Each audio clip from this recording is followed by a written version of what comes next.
Jay, of course, is here, and Chris and Live on YouTube. Andy. now. Who did I miss here? Chris, and obviously Rich, Mr. where's Warner. Rich? Where's Rich? Was he going to be available tonight? I believe Rich is here. Okay. Yep, there he is. Okay. Hey, Chris. Yeah. The link you sent me to my computer was actually for a meeting scheduled for February 1. Zoning board. Could you resend that so I could jump on the laptop? Yeah, hold on. All right, thank you. Full house. Okay. Rich, we forgot to tell you, you've been reassigned. I have. Yeah, see you, Rich. Bye, guys. You volunteered for both, didn't you? That's right. Yeah. That qualifies you for the popularity contest in Summit. Yeah. Yeah.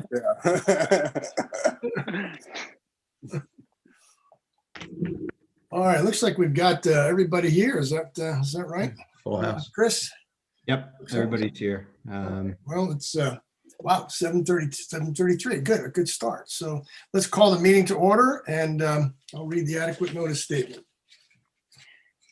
Adequate notice of this meeting has been provided by the board in preparation of the 2021 annual meeting notice, which sets forth the date, time, and place of this meeting, and by properly posting such notice and forwarding the notice to those designated newspapers and persons requesting meeting notices. Moreover, in order to comply with national and state declarations of emergency related to the COVID-19 pandemic and in accordance with the municipal land use law, the Open Public Meetings Act, and the recent operational documents from the Department of Community Affairs, this meeting is being held virtually as a web-based platform with remote public access. All right, and for those of you who can't remember, over my left shoulder, your right, is the American flag. So let's go to our Pledge of Allegiance.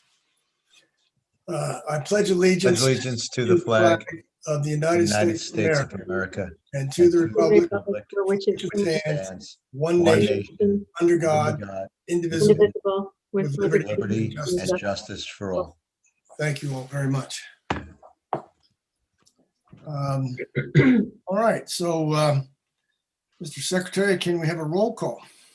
Absolutely. Chairman Anderson, Present. Vice Chairman Brinkerhoff.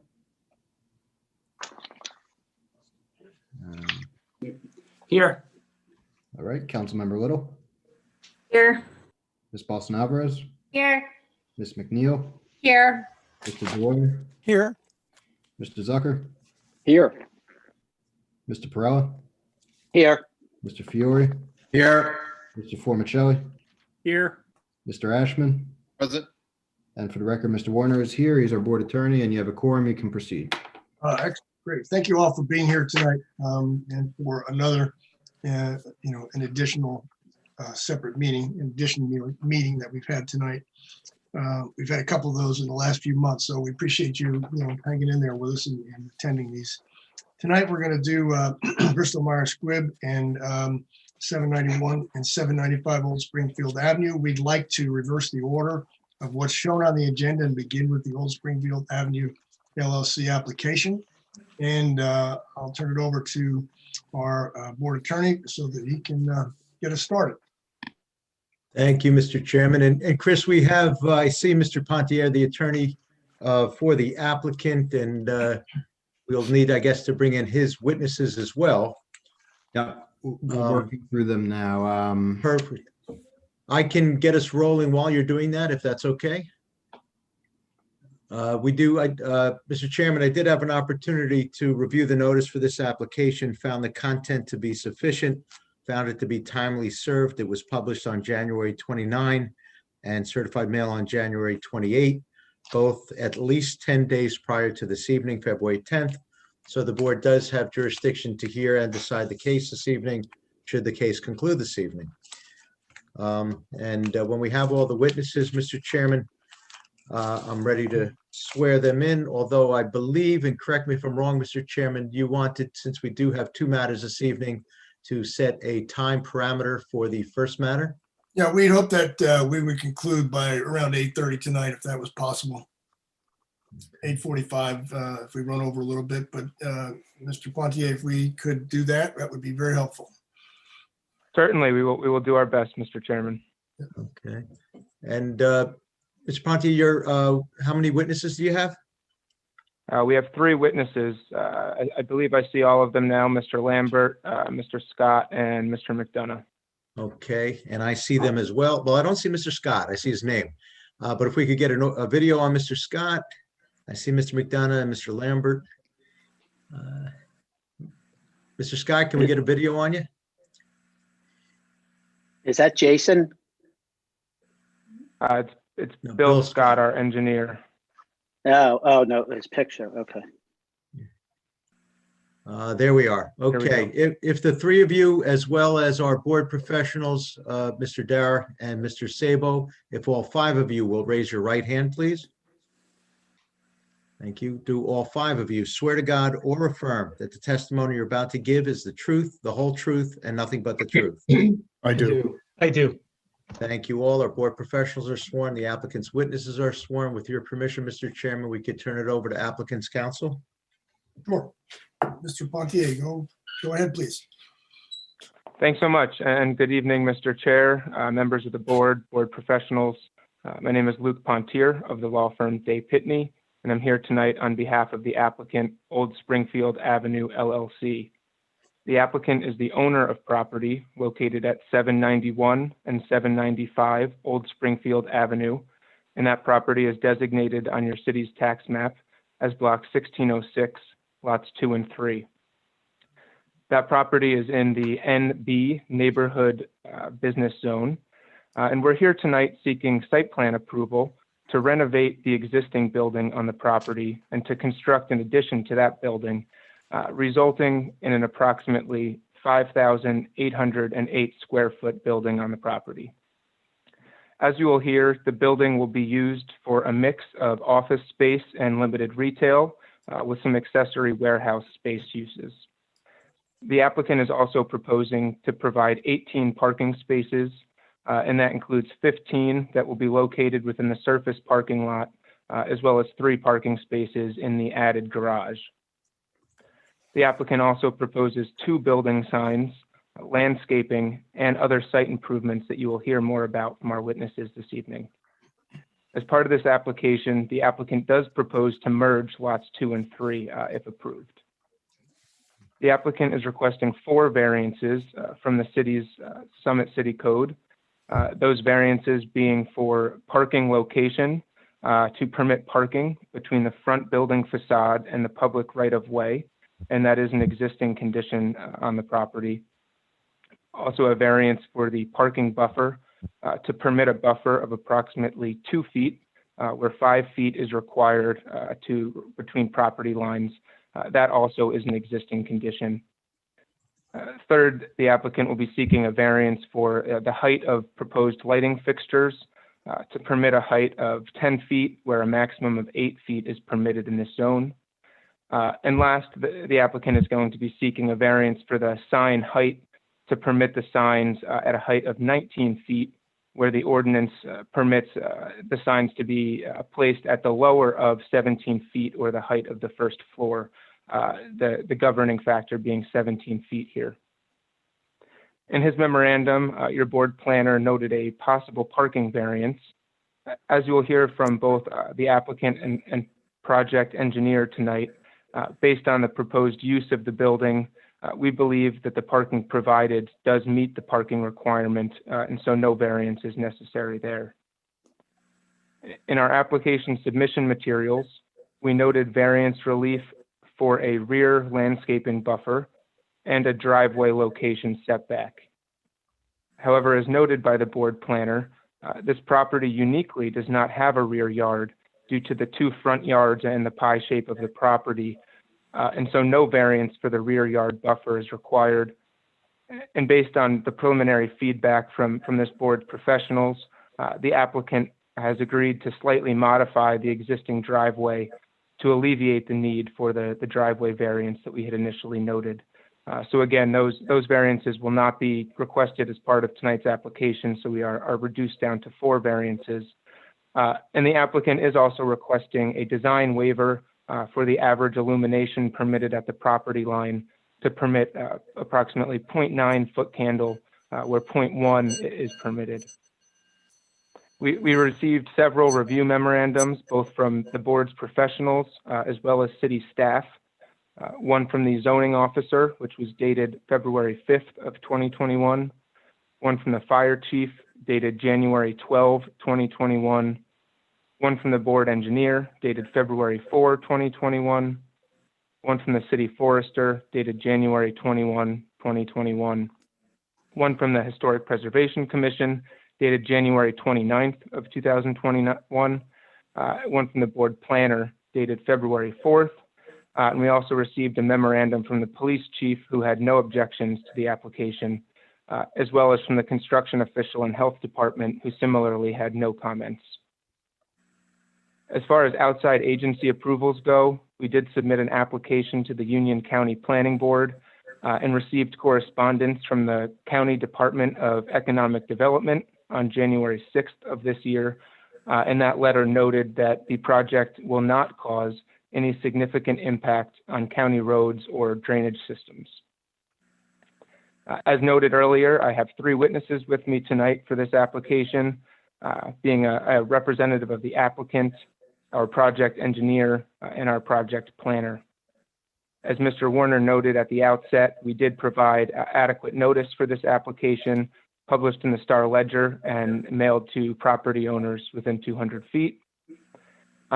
And last, before getting into the witness testimony, there was one item that I wanted to briefly address at the outset, and that's in response to a comment from the board engineer, Mr. Dower.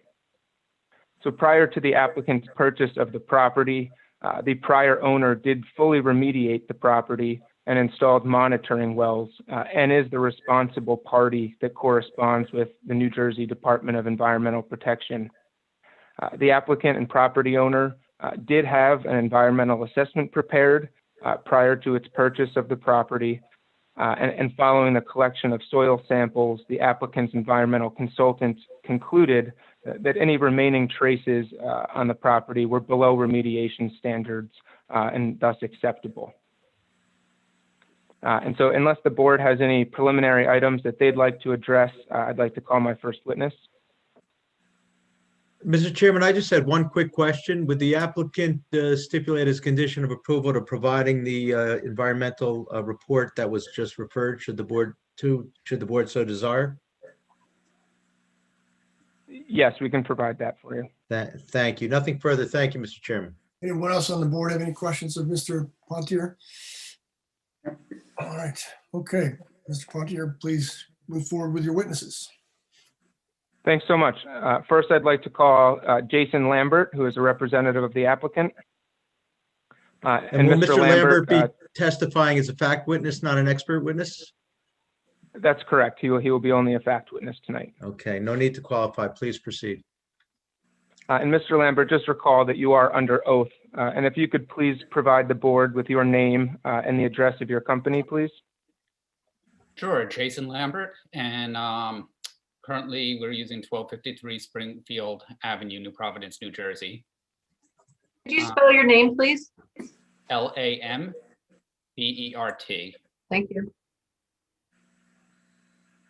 Thank you. And could you describe your relationship both to the property owner and applicant tonight, and then to the ultimate user and tenant of the property? So I am the sole owner of Old Springfield Avenue LLC, both lots, and I am the sole owner of Integrated Tech Solutions LLC. Great. And Integrated Tech Solutions is the proposed tenant and operator of the property, correct? Correct.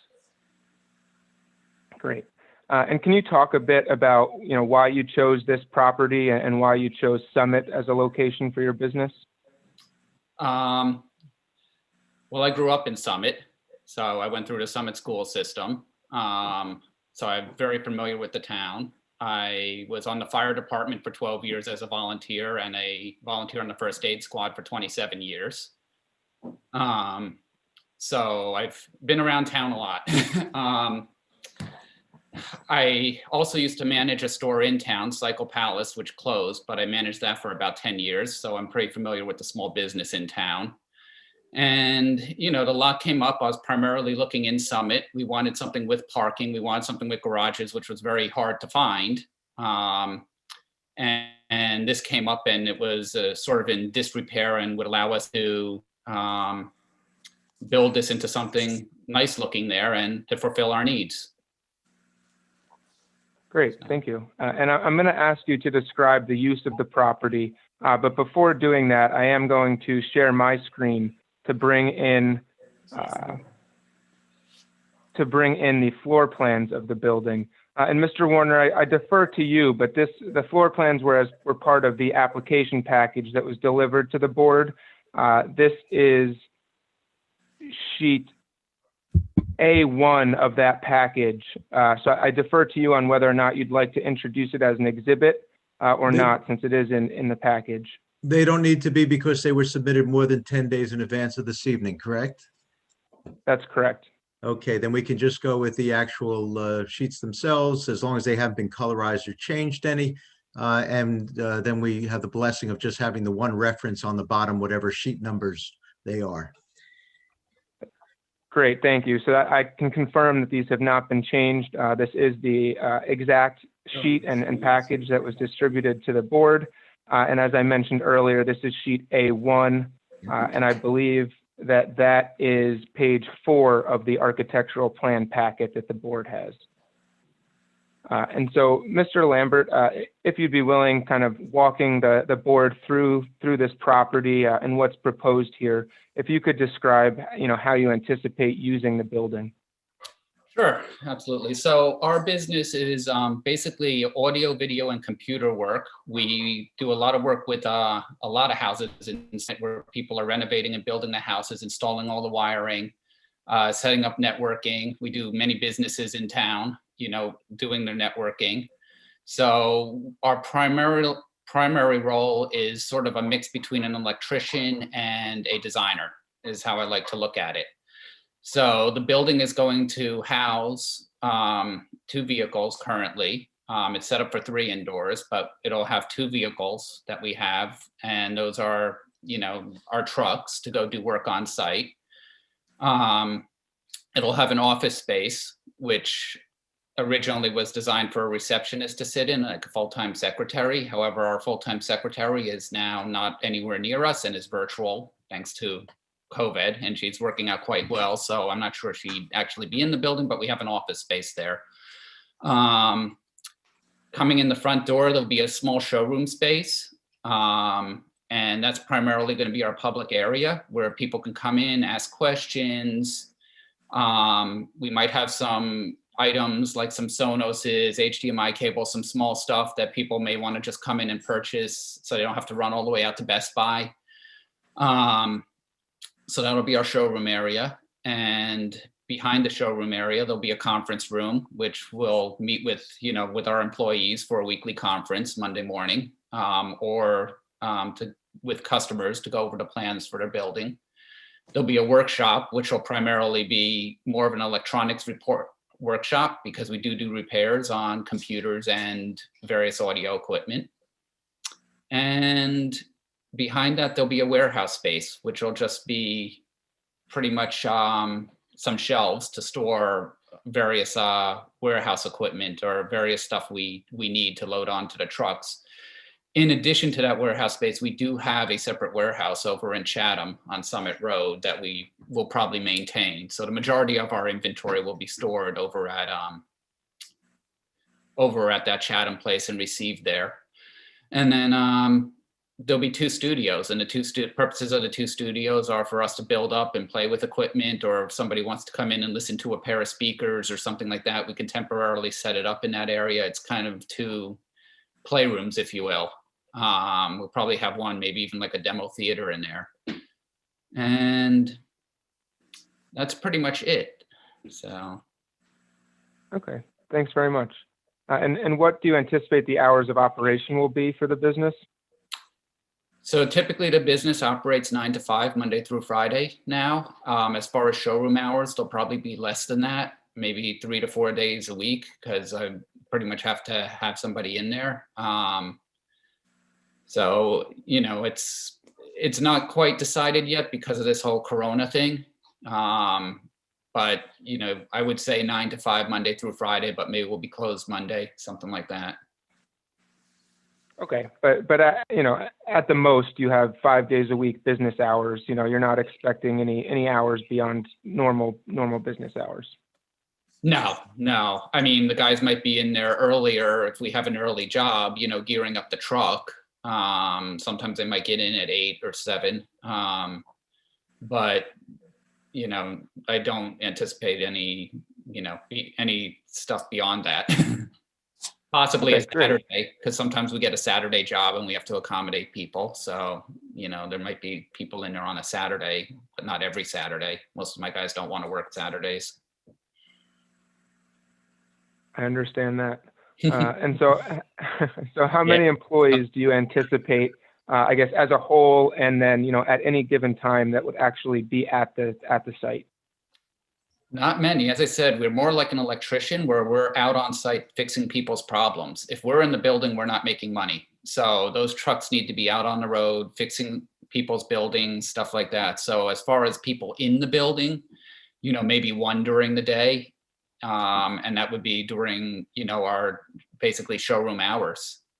There's not really going to be many, you know, it's not a, you know, it's more of a private design studio, you know, and then possibly the secretary in there. But currently that's, you know, she lives down in Middletown, so she's not local. Okay, but it'd be fair to say that you're not expecting more than 2 to 3 employees, you know, at any time. Yeah, well, I mean, it could be myself, and I have 3 installers and a secretary. So if we have a meeting on Monday, there could be 5 people in the building. So that's our staff. Okay. And can you go through just briefly how refuse and recycling will be handled at the property? That there's basically will be put into the garage area. That's the purpose of the garage, is all the garbage and recycling will be housed in that area. We don't anticipate a whole lot of it because A, we're not going to be there that much, and B, we have another warehouse. But beyond that, we'll just get a private carrier to pick it up. Thank you. And my last question for you, Mr. Lambert, if you could just describe how many deliveries you anticipate? Deliveries are primarily going to be at our other location. However, that's not saying that things won't get delivered here. So probably standard size packages, parcel posts, you know, packages maybe 3 days a week, 2 to 3 UPS packages. And then the standard post office stuff. That's what we're looking at deliveries. There wouldn't be any tractor trailers or anything like that. We just don't deal with large items or things that get delivered on 18-wheelers. They're all standard UPS trucks. In fact, the majority of our stuff goes to a UPS store, or a lot of it goes to a UPS store now in New Providence. So, and then we relocate it from there. All right, great. Thank you. I have no further questions on direct for Mr. Lambert. I defer to the board chair and board attorney on how you'd like to proceed for questioning, or if you'd like me to call my second witness. Mr. Chairman, if I may, my understanding is we only have 3 witnesses. The first gentleman's direct was fairly short and succinct. Certainly it's within the discretion of the chair to have at least one more witness, who I assume is the engineer next. Correct. Before the board professionals and members of the public question, but it's certainly your choice. Given our time tonight, it'd be good if we could at least have 2 witnesses and then have the board question those. We might even try for 3 tonight. If that's okay with the board, can you hold your questions? We get through this? Sure. Okay, great. Thanks. Great. Thanks so much, Chair. So next I'd like to call the project engineer, Bill Scott. And Mr. Scott, can you please provide the board with your name and address of your firm, please? I currently work for Ensurplan, ENSURPLAN Incorporated, and we're located at 172 Washington Valley Road in Warren Township. Could you state your full name for the record? My name is William Scott, Scott. Thank you. And Mr. Scott, can you please go through your education, experience, and qualifications that you have in the field of engineering? I have a Bachelor of Science degree from the Clarkson University School of Engineering.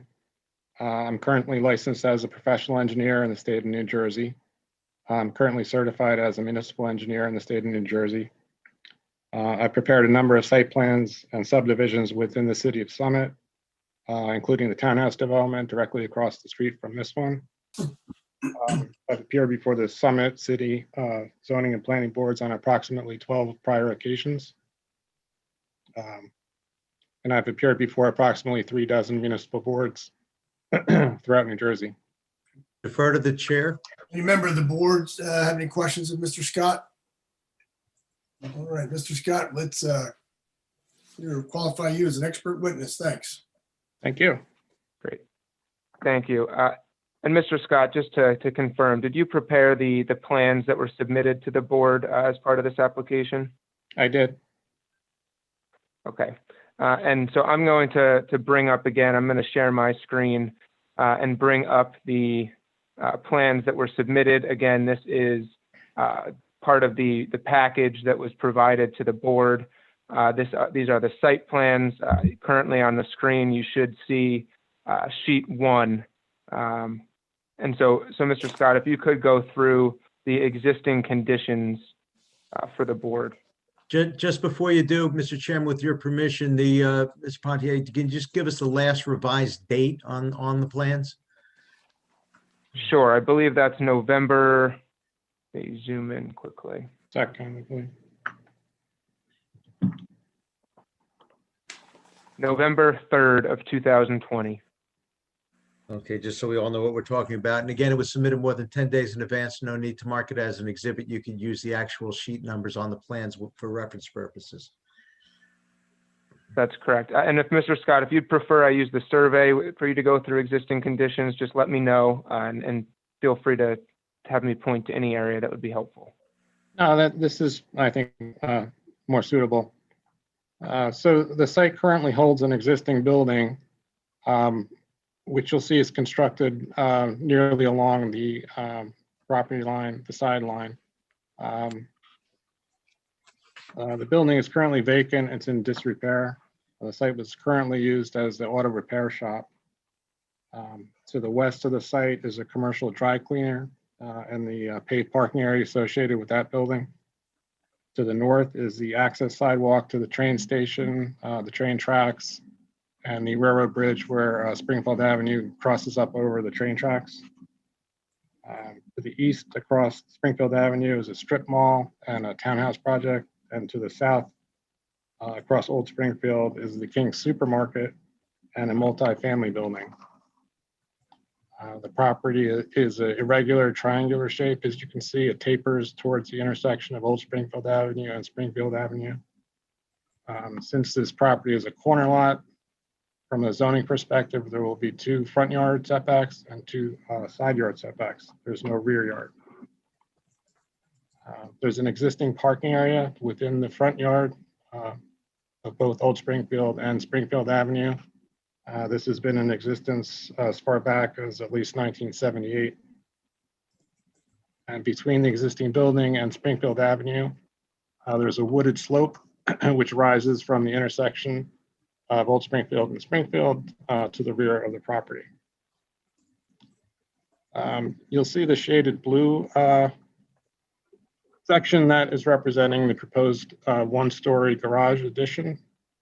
It's also proposed to completely reconstruct the existing building and to add a second level above the existing building.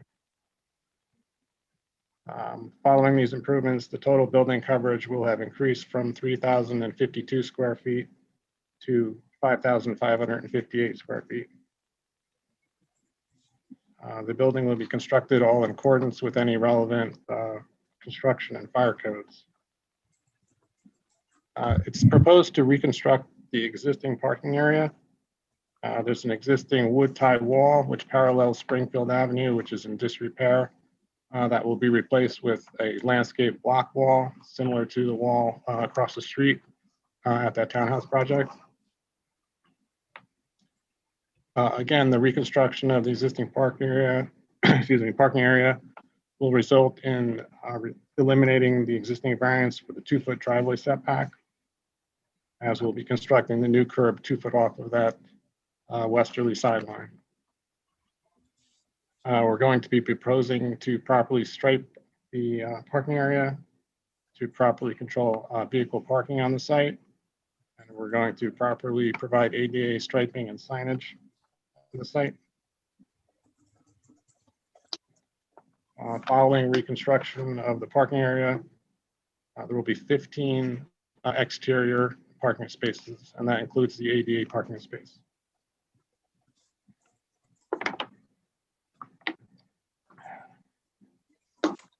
I'm And prepared. Mr. Scott, just to hold on that for 1 second, in the 15 parking spaces, based on the distribution of uses for this building being mostly office use with some retail service and warehouse use as well, your calculation for the parking requirement is 15 spaces as confirmed by the zoning officer. Is that correct? Yeah, I had initially prepared a calculation of the required parking, basing the entire first floor as an office with the remaining second floor and garage as storage, and came up with 15 spaces required.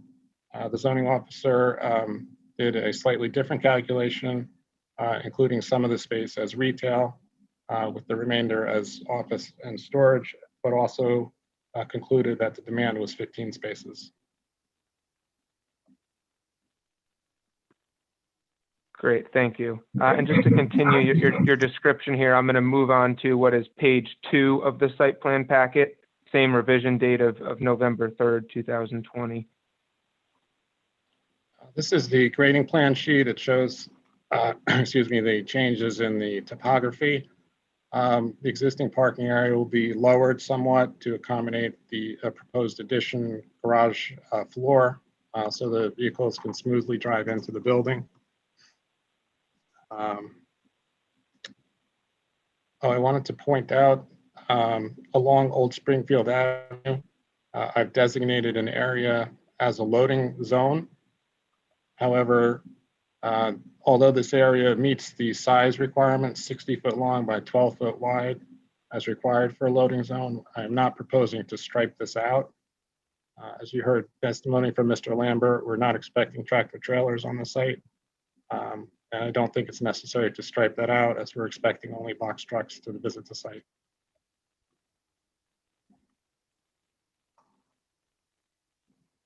Okay, great. And then if you could take us through the signage, I am going to refer back now to the architectural plans. And I'm going to go to the first page of the architectural plan package, which is designated as T1. So we are proposing two Sorry, if you signs. could just give us the last revised date again on this one? Yes.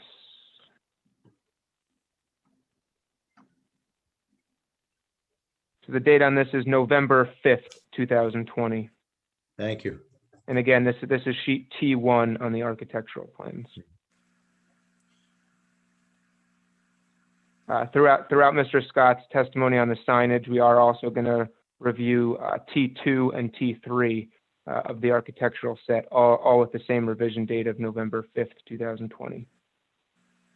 And so, Mr. Scott, again, if you could take the board through the proposed signage. Sure.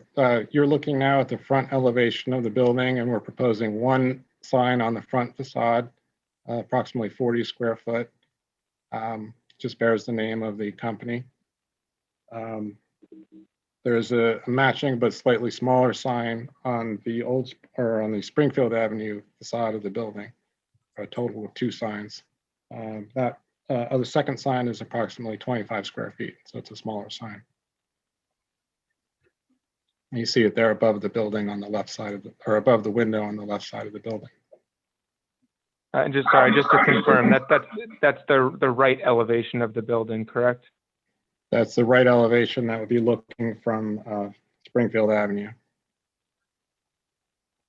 Great. And so no signs, there were some comments in the board professionals memos. There are no signs proposed on the left elevation. Is that correct? There are no signs proposed on the left elevation, nor are there any doors. The reason that you're seeing on the left side elevation a sign and the doors is essentially because the building is skewed. When the computer rendered the elevation, it picked up the front facade and projected it onto that left side elevation. And just to confirm, it's difficult to see on these plans, but it was picked up by the board professionals. The sign that's above the front entrance that you can see from this left side elevation, it does read Home Theater Alarm Shop, but that is incorrect. That sign will also, as we saw on sheet T1, that the sign on the front facade will read Integrated Tech Solutions. Is that correct? That's correct, yes. Okay, and this height of the signs is 19 feet. Is that accurate? Yes. And is that because due to the length of the name Integrated Tech Solutions, you felt it was more appropriate to have the higher sign where you could then extend the sign area to make the full text more legible from cars passing by? Is that an accurate statement? That's accurate. If you do look at that front elevation, I feel it's more balanced on the building. Also, the roadway is rising and the building is down low when viewed from Springfield Avenue. So it's important to have that additional height on that sign. Great, thank you. And could you now take the board through the proposed lighting for the property? Sure. And if there's a sheet that's most helpful for me to be on, please let me know.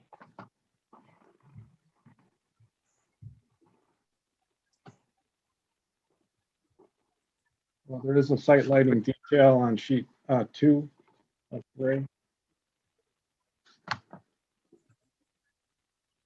Yes, so we are now referring to the page 2 of the site plans again, the grading plan. Correct. So before I get into the testimony explaining my lighting design, I just wanted to point out that you may have noticed that there is a slight conflict between the lighting that is shown on the architectural plans versus the engineering plans. The reason for this is that the architect has shown numerous building mounted sconces on the building, and these are intended to provide architectural low-level lighting details on the building facade, not to light the parking area itself. So I did not show them on my plan, nor did he show my parking lot lights on his. The lighting on the site plan, which I'm proposing to illuminate the parking area, consists of 3 pole-mounted lights and 2 building-mounted lights.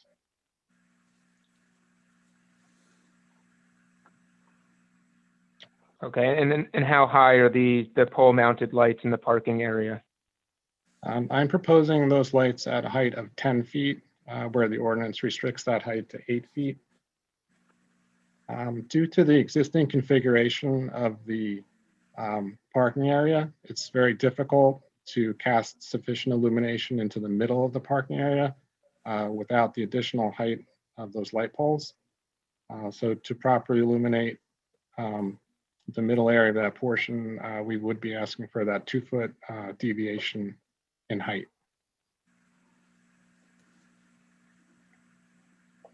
Thank you. And then also if you could just describe what the light spillage would be at the property line for the board, please. Currently, we're requesting a variance for light spillage over the property line in 2 locations. One is occurring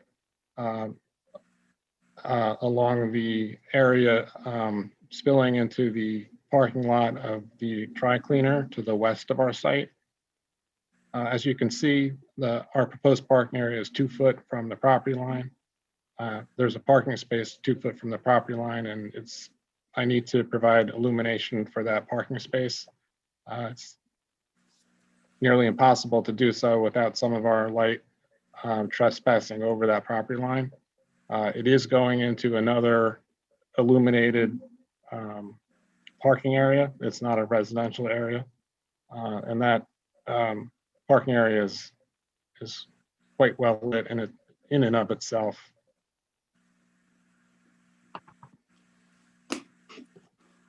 And then the second trespass, if you could review. The second trespass occurs along Old Springfield Avenue, where you'll see the parking area parallels Old Springfield Avenue. The curb line is approximately 5 foot off of the right-of-way line. I have a proposed pole at that location, and the backlighting from that pole is trespassing over the right-of-way line.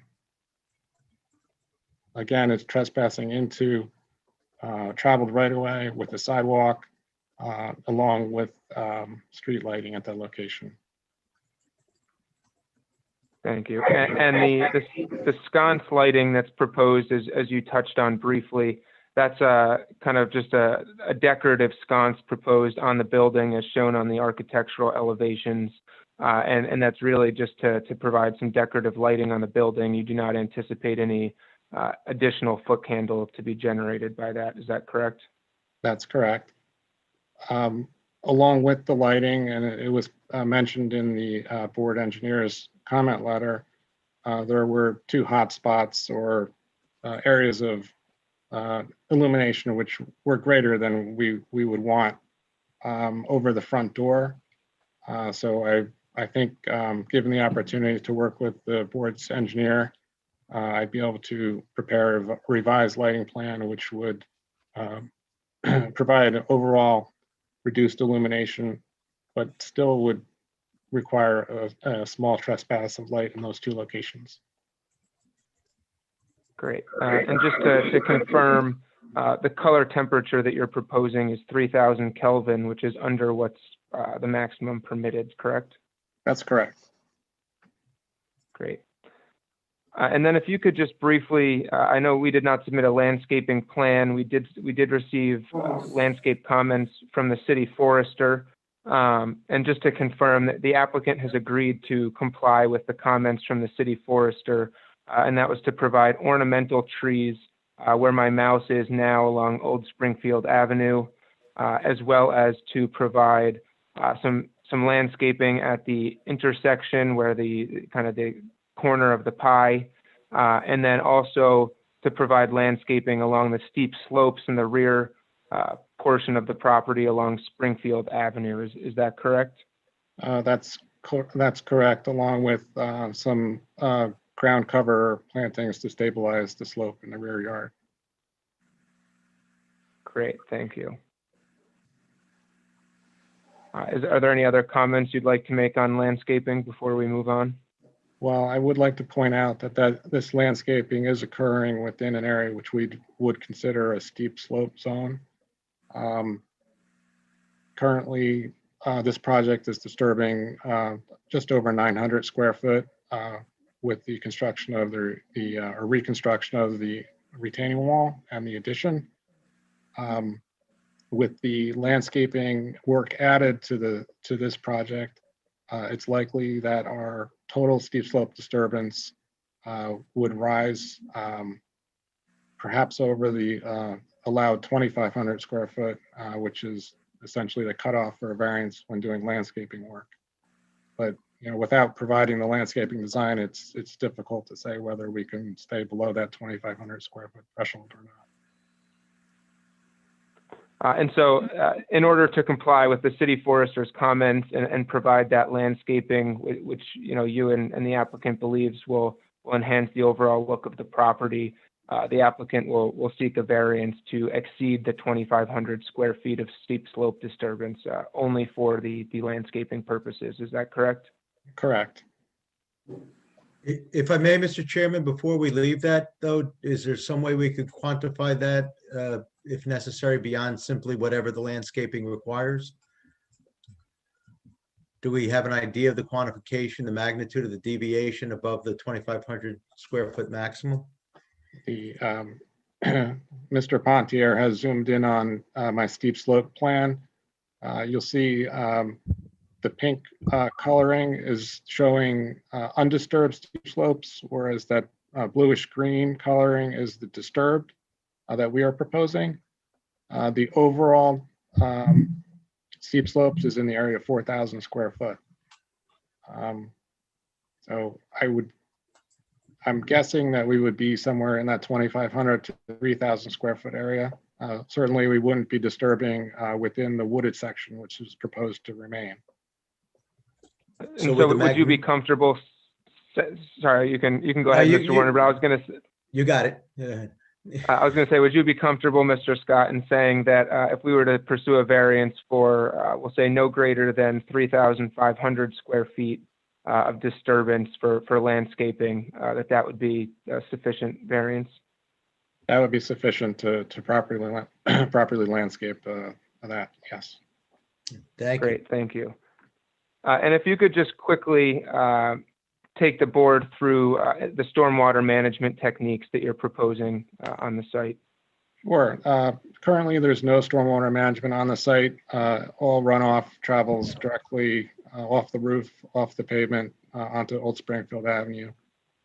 We're proposing to take all of the roof surfaces, the roof surface of the old building plus the addition, pipe it into a dry well, and that will be sized appropriately for the city ordinance to store the 3 inches of runoff from the roof surfaces.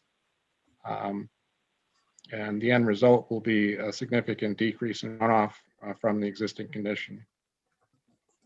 The dry well currently is proposed near the intersection of Springfield Avenue and Old Springfield. I did significant soils testing on the project right across the street. I'm confident that the soils at this location will be quite suitable for the dry well to work correctly. Great. And if requested, I know that the board engineer did so request, the applicant will comply with that request to provide drainage calculations as well as soil permeability testing prior to installation of the dry wells if this project is approved. Is that correct? The calculations would be provided on these revised plans, and the soils testing information would be provided at the time of the installation. Great, thank you. And just to touch on it quickly, so have you reviewed the comments from the board engineer's review letter dated February 4th? I did. And I believe that you touched on many of those comments in your testimony, and that the applicant will comply with many of them, but are there any comments that you wish to discuss further? The board engineer had made a comment, I believe it's comment 9, that it might be more appropriate to slightly angle the curb as it comes down to meet the driveway opening to the left or to the west of the site. And of course, we can do that. However, we'd be angling the curb from the right-of-way line to the sidewalk. If we were to angle it any farther than that, we would be creating that 2-foot variance for parking set or driveway setback again.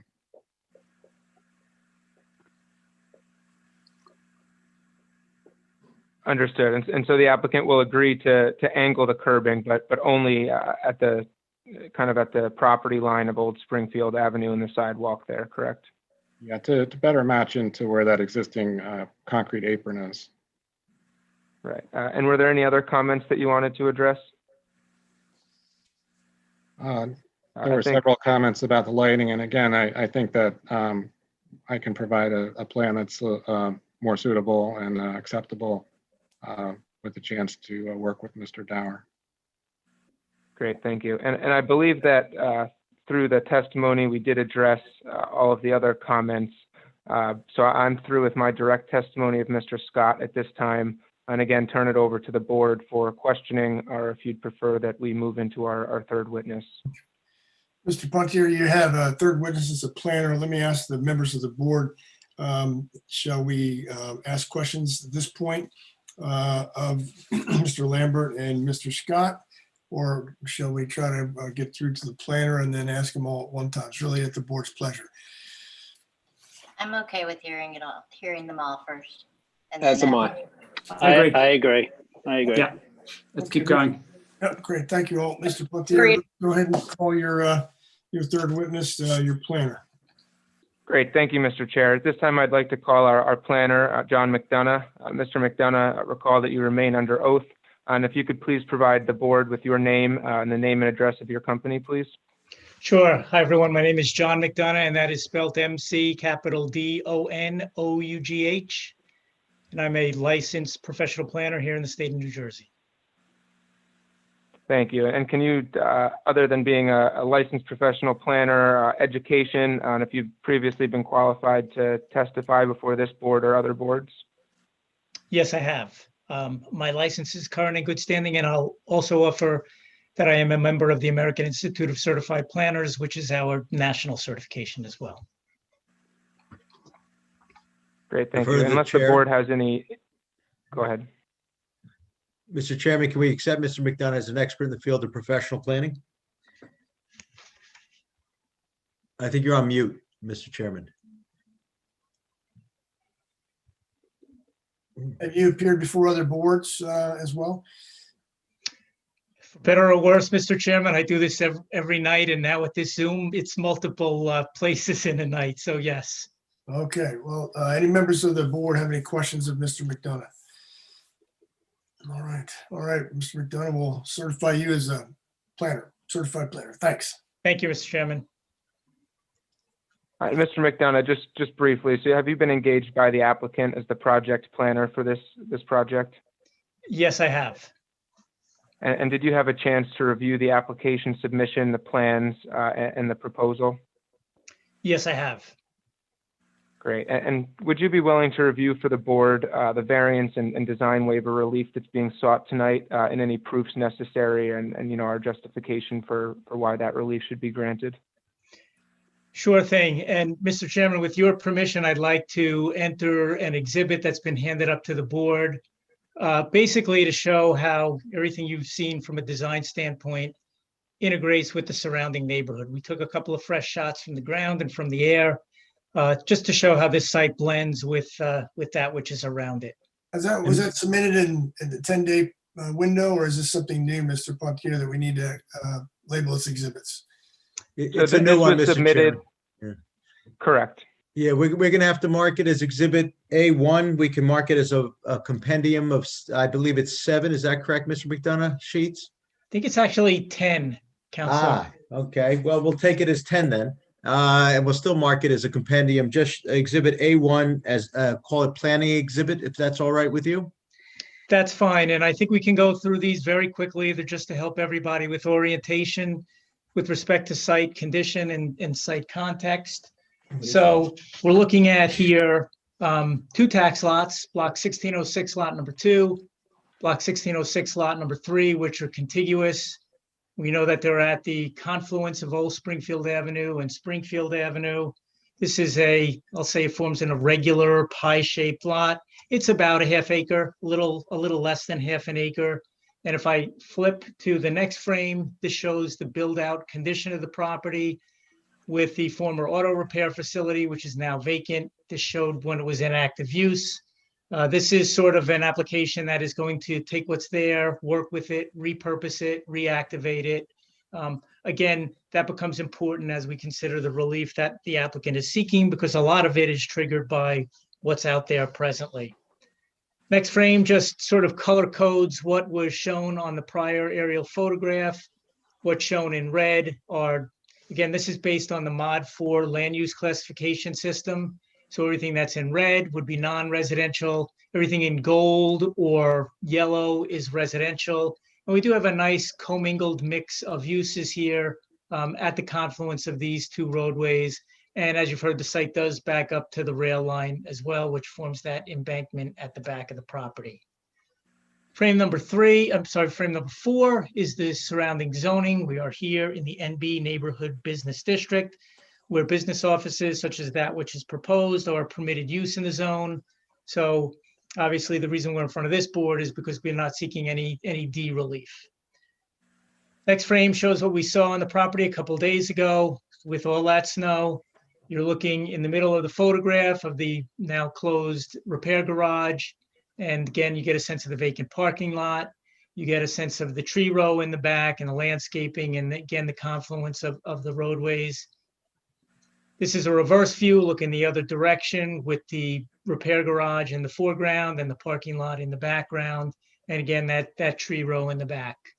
Then we just floated a drone up in the air just to, again, underscore that pie-shaped piece of property. It's a difficult piece of property for redevelopment. So we're essentially repurposing that which is there. You've got the existing building, which will have the second story put on top. You've got the addition, which is going to be 1 story on the side. 3,052 square feet is what's there now. Second story is a little more than 1,500 square feet. And then that addition is going to be a little bit more than 1,200 square feet. You're also going to get some reconstruction, restriping, and we're looking at 15 spaces plus 3 that would be in that new garage. Flipping over to just panning down the street a little more. Again, you get a sense of the property, the surrounding land use context with the King supermarket in the lower left, some apartment buildings on the opposite side of the road. And then again, you get a sense of the nicely commingled mix of forms and uses in the area. Spinning around now with the railroad and the elevated roadway on the left-hand side, looking at Old Springfield on the right. Again, you get another sense of the physical characteristic of the property and that landform in the back. And then finally, the last slide just takes us from one more vantage point, again, to show the physical land use characteristic. With that backdrop, again, we are here in the NB Business District. And as you've heard through council and the witnesses before me, the applicant is seeking site plan approval with relatively minor C relief. Just to run through them very quickly, from section 35-4.3-12E1 is that parking location in the front yard, which is essentially an existing condition. Next, section 35-13.13C9, which is that parking buffer on the side lot adjacent to the commercial use. That would be to the left from Old Springfield. Again, 2 feet versus 5 feet, which is an existing condition. Third relief, or C relief, is 35-4.3-12E10, which pertains to the light height, as the engineer just testified to, of 10 feet versus 8 feet, which again is in the interest of providing better overall illumination on the site. And as you saw from my photographs, there is ambient light in the area as well. Next is from section 35-14.1T7E for the sign height. To put it up on the side of the building slightly higher than the existing first floor, which would be at 19 feet versus 17 feet, which is just a better integration with the architecture. You heard about the next relief. I don't have a section from it, but the loading space is not going to be striped. But that's that space right when you come into the property, which will certainly be large enough if it's ever needed to accommodate the larger vehicles. But as you've heard through our operator here, this is really going to be a use that caters to your normal parcel post type deliveries. And then to the extent that relief is needed based on the steep slope encroachment, that's really going to be limited to the embankment in the back, in the interest of providing that landscaping that your forester spoke about with minimal impact. There's one design deviation from section 35-5.2-9B12, which is the illumination at the property line of 0.9 foot candles versus 0.1 foot candle.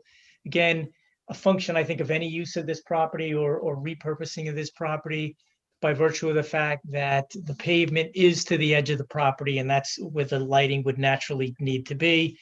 And reminding the board that we do have ambient lighting in the area, including the Cobra headlights on the utility poles that are out on the streets, floodlights that are directed back on the site right now.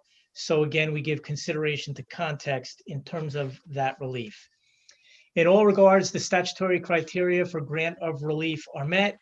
On the C side, bundling them all together, I find that relief is met under both the C1 hardship standard and the C2 balancing standard, whereby the benefits of the application as a whole would substantially outweigh the detriments. With respect to C1, the relief in all instances is a function of the land and the structures that are lawfully existing thereon.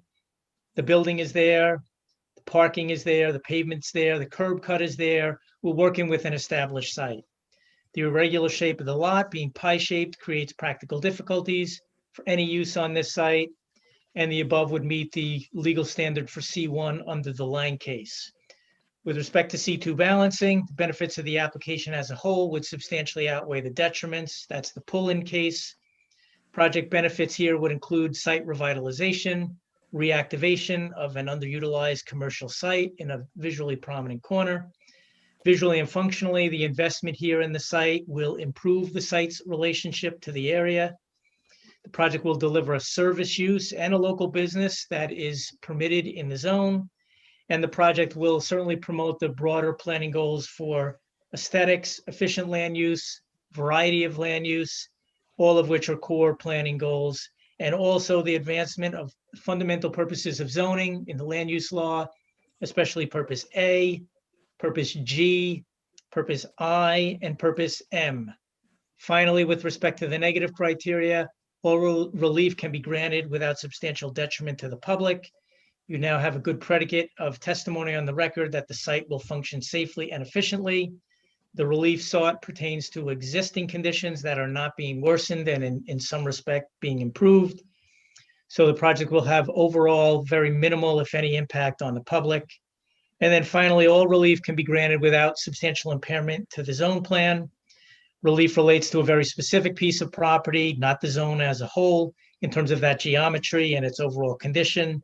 And as I said, the overall reactivation of the site will move it more into conformance with the zone plan. So in that regard, this is certainly not going to erode or impair the integrity of the zone.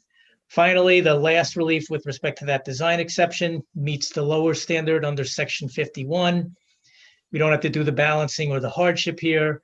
Essentially demonstrate, which the applicant has done, that the illumination levels meet a standard of reasonableness or appropriateness, given the context here, and also a standard of impracticability, which basically means that strict or literal adherence to the ordinance is impracticable and serves no practical planning purpose. With that, I believe this is an application that is certainly consistent with good planning, will be a positive reuse and upgrade of a defunct auto repair site. And most importantly, the statutory criteria for grant of all relief are met. And in that regard, approval is warranted. With that, I'll pause. If there's any redirect, Counselor. Thanks, Mr. McDonough. I have no further questions on direct. So at this time, I will turn it back over to the board and its professionals for further questions. Let's see, let's start with members of the board to see if anyone has any questions of the witnesses here. Mr. Lambert, Mr. Scott, or Mr. McDonough, or Mr. Pontier as well. I'm sorry, Rich. Matthew, yeah. Rich, Go ahead. refer to you, Rich, please. Okay. I just had a question. Where is the retaining wall going to be? Sure. So, Mr. Scott, if you want to answer that, I can pull it up for you too, if you'd like. Sure. The retaining wall is essentially along the curb line, or in lieu of the curb line of the parking lot that parallels Springfield Avenue. So did you guys have a material you were thinking of using for the fascia? I only bring it up because the apartments that went up on Springfield, you referenced that. I mean, aesthetically, not great. Were you thinking of something a little more appealing, a brick or something like that? I was thinking that type of wall, but I hadn't gone as far as to specify the color or the configuration of the blocks. You think it could be something that would match more of the fascia of the building to keep it integrated, as opposed to sort of industrial looking the way they are at the apartments? Well, there's certainly a lot of attractive varieties of interlocking block that could be used. There are some that mimic brickwork or square stones versus just the expanse of one color. Right. Is that something you guys would be okay to committing to as part of approval? Yeah, we can work with that. So just to be clear, you want more of a stone that may match better with the facade of the building? Yeah, and not so broad and industrial, looking the way they are at the apartments. I think, Bill, you kind of understand where I'm. No, I Absolutely. understand. Sorry. So stipulated, council? Yes. Thank you. Thank you. Thanks, Mr. Fiore. Other members of the board? Mr. Delory? Yes, just real quick. So just very briefly, so the intent of the increase in the square footage is to allow for the garage space? Is that right? And then you're putting square footage above?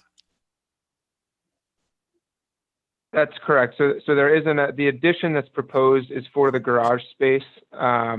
Obviously there is somewhat of a garage there now. So, I don't know that I would say that the reason for the addition is to have a garage. I think the entire building is being repurposed for a new use. And so, in order to use the existing building and kind of make that into this new business, the garage turned into the addition, the area where there's going to be an addition. Can I add on to that? Yes. Sure. Absolutely.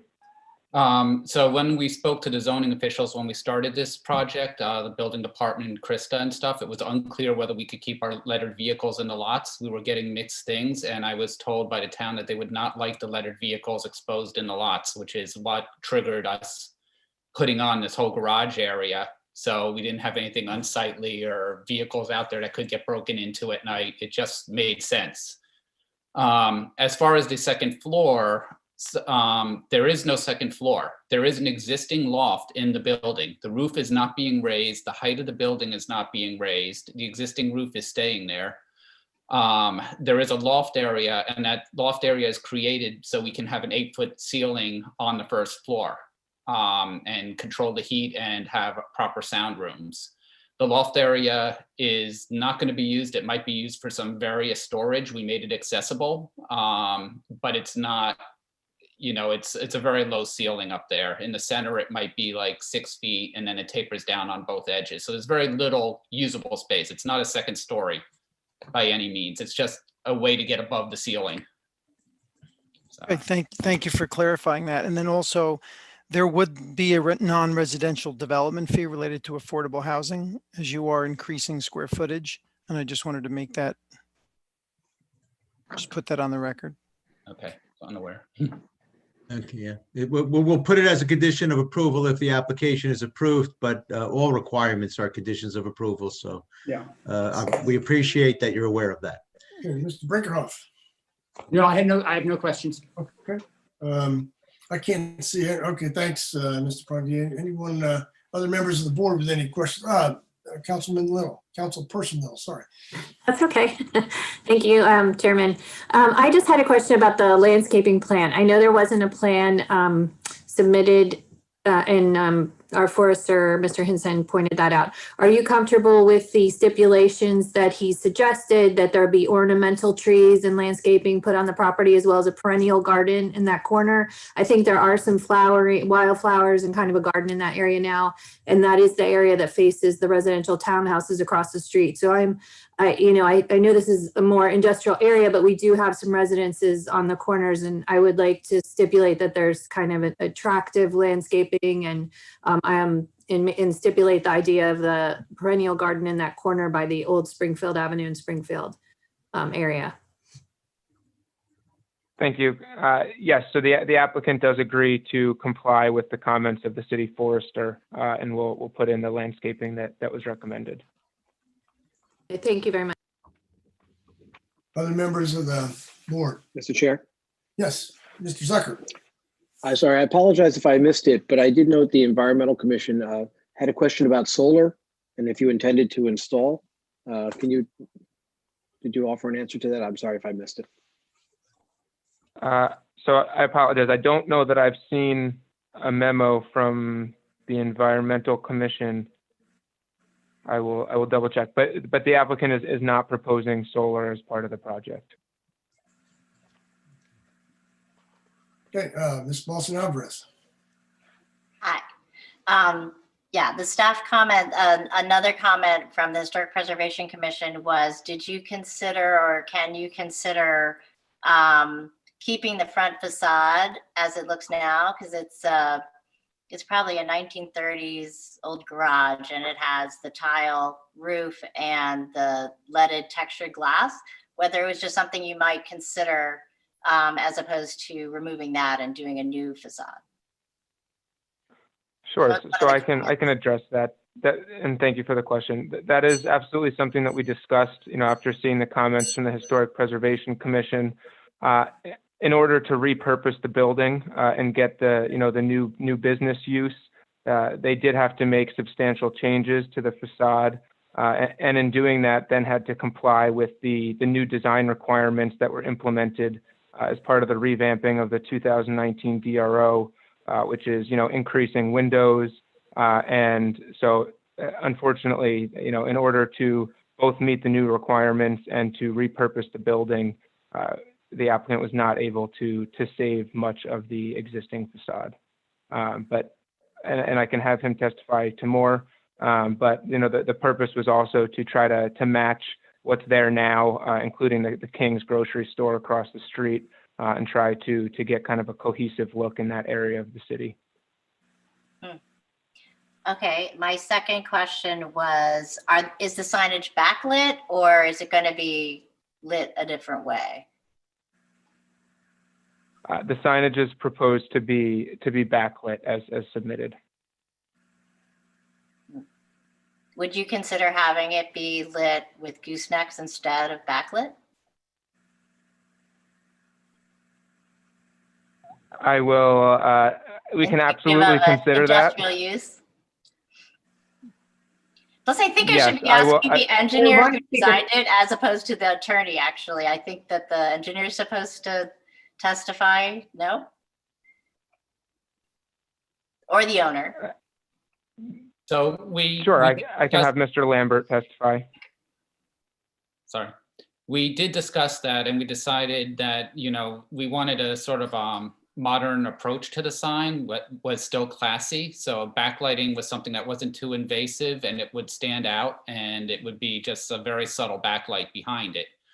I think there are some building lights up above it that are very typical in Summit where they do point down on the front of the building, but that's not quite enough to illuminate the sign because the sign is dark. So we felt that adding the additional backlighting to it gave it kind of a technology look, which is what the whole company's focused around, along with looking, very classy in the area and having it not overly bright or stand out. Got it. I just want, for the record, I don't think the DRO is anti keeping a facade, just so everybody knows. That's just public service announcement. I understand that perhaps for your programming or for what you want to do with the building, I understand that you might want to change the front of the building. I think overall it's great you're reusing an existing building. I just wanted to point out the Historic Preservation Commission thought perhaps you could work with the existing front facade. Yeah, unfortunately, the stained glass is in disrepair. Half the tiles are broken up there and everything's rotted out behind it. So and we'd never be able to match the tile color. So you'd wind up with something with different color tiles and it just wouldn't match. We did try and work with the design and we kept the columns and the vertical architecture and the height and everything the same on the building with, as we had mentioned, trying to also conform to the glass standard and stuff like that. So the building's not changing that much, but we do have to use newer building materials to at least have consistency and a nice look on the front without looking patched together. So, because we didn't want it to look like the building was originally constructed in 1890 as a car dealership. 1890. 1890. It was a car dealership. I forget what. I was wondering. I was guessing about 20s. Yeah, no, 1890, it was a car dealership. In the 20s, it moved over to like a service station and a gas station for a long time. It was an Exxon. And then it was an auto repair place.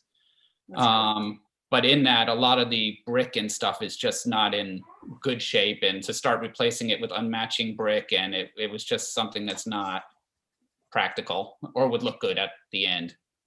I appreciate you considering it. And it's also not designated historic. It was just, their comments and I thought I'd ask. Yeah, no, we did struggle with that a bunch. Thank you. Mr. Chairman, I think you're on mute. For about 25 years or so was Mr. Corcoran's garage. You should have met him. He was quite a character. Any other members of the board have any questions of these witnesses?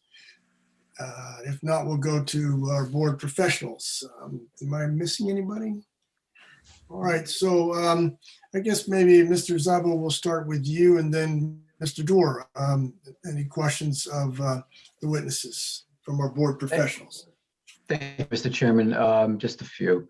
With respect to the garage, I was curious, you talked about storing your vehicles in there. Will there be any audio installation in there or in the off hours where your staff is out on the field? No, we do not do car audio. You don't do car, you do audio, but not car audio installation. Yeah, we do home like Sonos and whole house systems and high-end audio, but no vehicle audio. There won't be any work being done in those garage other than storage of vehicles. Thank you. Garbage and recycling, how is that to be handled?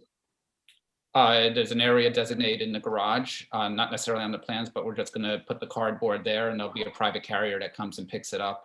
So there'll be no outdoor dumpster or unscreened recycling facility or refuse facility outside? No. Okay. There was discussion of landscaping in compliance with the forester's recommendation. There was a question that we raised in our report about landscaping of there were no details provided for the landscape islands or screening of the easterly parking lot. Are there any plans to provide those details? Well, I'm sorry, could you repeat the last part of that question? We raised an issue regarding screening of the easterly parking lot, and then there was lack of landscaping details in the landscape island that's shown on the plan. We don't know how it's being landscaped. Are there any plans to provide those details?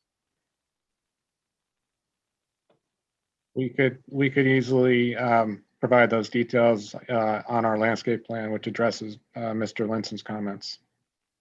Thank you. Okay. And can you confirm the Kelvin level? The ordinance limits Kelvin to 3,500. I didn't hear any testimony on the levels of the lighting in terms of their warmth. The lighting is proposed at 3,000 Kelvin. Okay. All right. So I may have missed that. Okay. Thank you. Then that's below standard. Mr. Chairman, I have no further questions at the moment. Thank you. Thanks, Mr. Zabo. Mr. Dorr, any questions of these witnesses?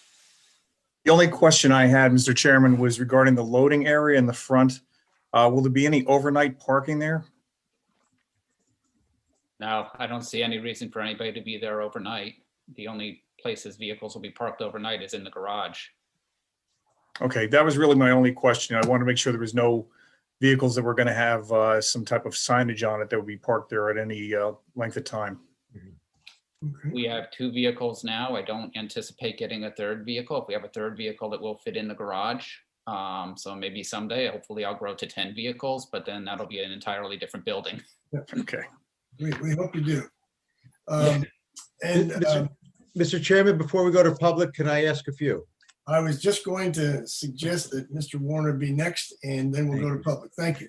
Thank you, Mr. Chairman. Can you confirm, anyone for the applicant, that there be no third-party warehousing or mini storage or anything of the like in the warehousing areas of the proposed building?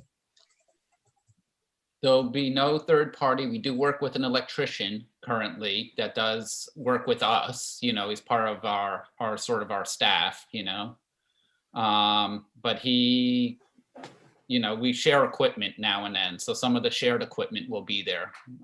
But that's all I see. As I said, we have another warehouse for really warehousing stuff with scissor lifts in it and stuff like that. That's more practical. No third-party or storage or retail storage or the like, or mini storage, anything like that? Just storage for your own equipment and or shared equipment with your electrician? Yes. Okay, because that'll be a condition of approval. If there's an approval. Bear with me one second. Get the variances. If I could just ask Mr. Zabo, are you comfortable given the zoning officer's ruling and the applicant's ruling that both coming out with 15 parking spaces, that there's no need for a parking variance notwithstanding Mr. Burgess's question on that issue? Yes, I am. I'm convinced by virtue of the testimony that's been presented that this is a different type of operation. It's not a retail operation in the true sense that the parking requirements were intended to address. And I think that the combination of uses and the determination are appropriate, in my opinion. Thank you. And just as a global question for the applicant's counsel to confirm for me, the lot consolidation will be a condition of approval if there is an approval, the merger, as was stated. But to the extent any items or comments of any of the professionals in their various reports were not specifically addressed, I believe it will be the board's practice to assume that you're stipulating to those conditions to the extent they weren't objected to or otherwise clarified. So I just want to make that clear that you understand that all such items would be conditions of approval. Speak now or forever hold your peace. Understood, counsel. That's confirmed. Thank you very much. I have nothing further, Mr. Chairman. All right, we're getting close. We want to give our court reporter a break here. Bridget, can we get through some questions from the public? or- Absolutely. All right, okay, so Chris, there he is. Mr. Nicola, is there any members of the public who would like to comment or have questions with regard to these witnesses or this application? I don't see any yet, but if any members of the public do want to ask a question, now's the time to use the Zoom features and raise your hand so you can speak and ask a question of any witness. And still seeing none at this point. All right. So, Mr. Warner, it appears that we have no questions from the public. Mr. Pontier, you've concluded your testimony and your witnesses. Mr. Chairman, I believe we're closing the public for questioning. Do you wish to open now to the public for public comment, either in support of or in opposition to the application before Mr. Pontier gives a brief summation and we deliberate and vote? I skipped that step, assuming there was no public, but anybody, sure. Any members of the public wishing to comment in addition to asking questions of these witnesses? And Mr. Nicola, anybody out there? I am still seeing none. And again, members of the public, this is the time to use the raise hand feature if you would like to comment.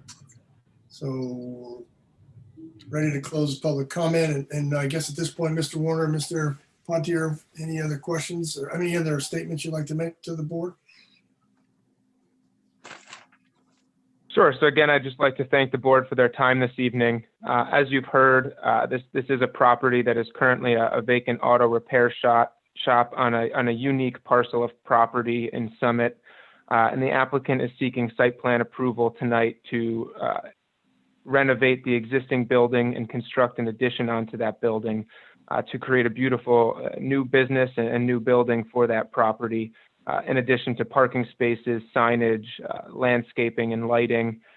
As part of this application, the applicant is seeking, I believe after all of tonight's testimony, that is a total of 5 variances, being for the parking location between the front facade and the right-of-way, a parking buffer where 2 feet is proposed and 5 feet is required, the height of the lighting fixtures of 10 feet where 8 feet is permitted, and for the sign height of 19 feet where 17 feet is permitted. And last but not least, for the disturbance to the steep slopes in an amount that will not exceed 3,500 square feet, limited to landscaping purposes, as well as a design waiver for average illumination at the property line for 0.9 foot candle where 0.1 is permitted. I think you heard that the testimony for the justification from each of the witnesses tonight on why that relief should be granted, and hopefully you agree that what's been presented tonight is a great new business for Summit. And with that, I submit to the board for a vote. Okay, thank you. Any discussion among the board members with regard to the application? Anything anyone would like to say? Questions? Mr. Chairman? Yeah, Mr. Zucker. I find this application to be a worthy project, rehabilitating a piece of land that's in need of this type of restoration, and I'll be supporting this project. Thank you. I Mr. would, Brinker. I would agree. And furthermore, in addition to the positive benefits of this, I think the variances being requested are all reasonable, as has been outlined. On, I won't go through all five. I've taken notes, and there's a logic and there's an excellent rationale, I would say, for each and every one of them, including the minor ones where the the lighting is 2 feet taller and the signage is 2 feet higher. I think they're well justified and actually enhance the appearance. So I'm fully in support of this application. Okay, thanks, Mr. Brinker. Any other members of the board? Okay. I guess hearing none, can we go to a vote at this point, Mr. Warner?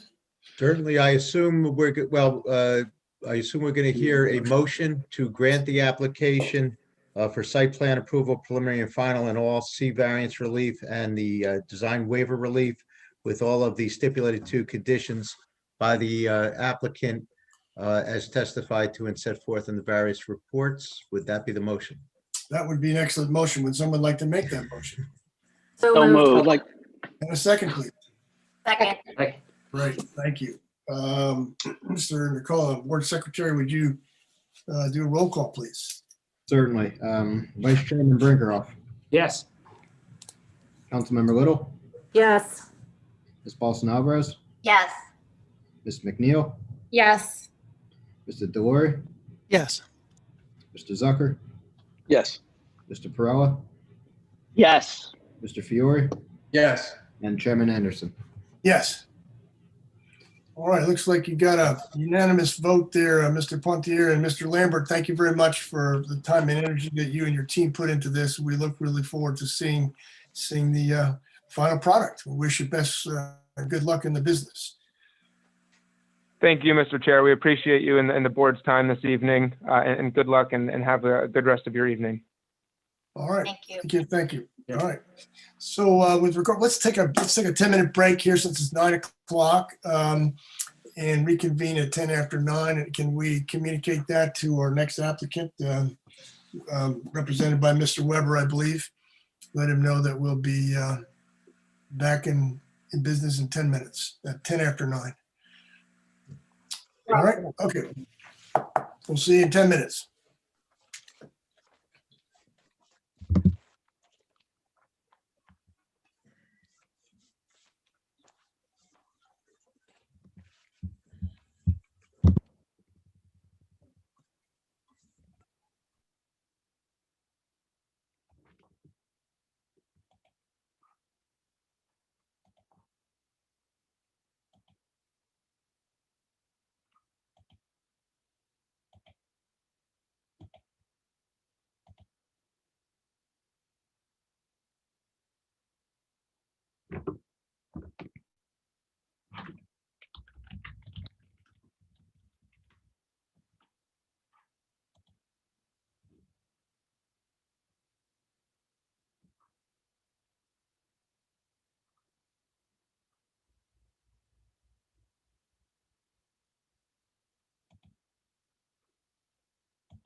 Hi, Jim.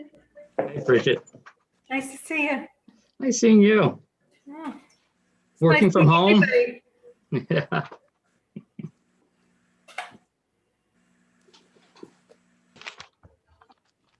The Dormus is finally wrapping up. Oh, really? Okay. Wow. I thought that was going to be in court for a very long time. Everyone's settling. Everyone's reaching agreements. COVID will do that. Evening, Mr. Weber. Evening, Mr. Alfonso. Ms. Alfonso, how are you? Good evening, Mr. Chairman. How are you all tonight? Thank you. How are you? Good, good, thanks.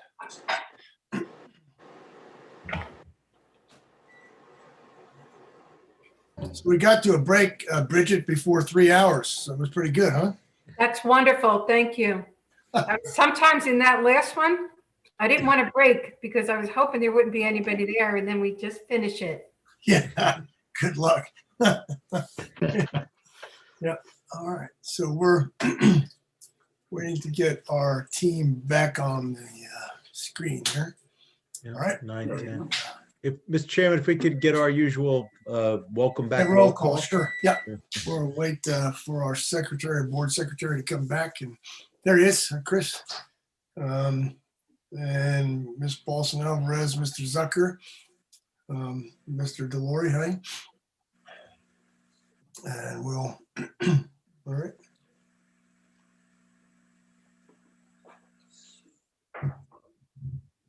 There's Janos, Mr. Angeli, how are you? Good, nice to see you. Thank you for seeing us again. Oh, you bet. All right, Mr. Zucker, if he comes back on, we'll do a roll call. Well, they say approving zoning board applications in one meeting is like riding a bicycle. You never forget. So we did it.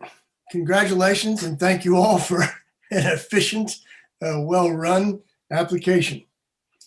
And it was a good project. Yeah, that's right. It actually is going to be very, very nice. Yeah, thanks. Feels good. All right. Having been on the board for a year, I think it's my first, so I'm happy. No, it won't be the last. All right. Same thing, Matt. Yes. Right? Ellen, you and me, that was our first vote, and we've all been on board for. That's insane. All right, well, one step at a time. Okay, Mr. Nicole, would you do a roll call vote, please? Roll call. Read the roll. Chairman Anderson, Present. Vice Chairman Brinkerhoff, Here. Councilmember Little, Here. Paulson Alvarez, Here. Ms. McNeil, Here. Mr. Delory, Here. Zucker, Here. Mr. Perrella, Here. Uri, Here. Mr. Michelli, Here. Mr. Ashman, Here. and Mr. Warner is here. All right. So I'll introduce this and then turn it over to Mr. Warner for some of his predicate instructions and issues. So tonight we're going to hear Bristol Myers Squibb with a application which was carried from the meeting of January 25th of 21. It's a major site plan to construct building S3. And Mr. Warner, anything you'd like to say to kick us off? Certainly. Thank you, Mr. Chairman. Yes, I want to just confirm the notice was sufficient and timely, and both initially for the initial meeting back, I think actually in December, if I'm not mistaken. And then, I'm sorry, no, January, my apologies. And then again, for this special meeting, the notice was timely served, certified mail January 28th. And published on January 29th and 30th in both of our official newspapers, all more at least 10 days in advance of this evening. So we do have jurisdiction to hear, and if we complete it, decide the application this evening. I can swear in our board professionals and all the board's, applicants' witnesses at once if they're all available. And then we can get to an opening for Mr. Weber, and there may be at least one predicate issue to address at the outset, but I'll let him start with that. So with your permission, Mr. Chairman, if our board professionals and we have, how many witnesses, Mr. Weber? 3, if I'm not mistaken? We have 2 witnesses, Two but witnesses. we have 3 in reserve if there's any questions that the board has with I'll regard. swear them in if and when. Why don't I'll swear in Mr. Angeli, and your second witness is? Tony David.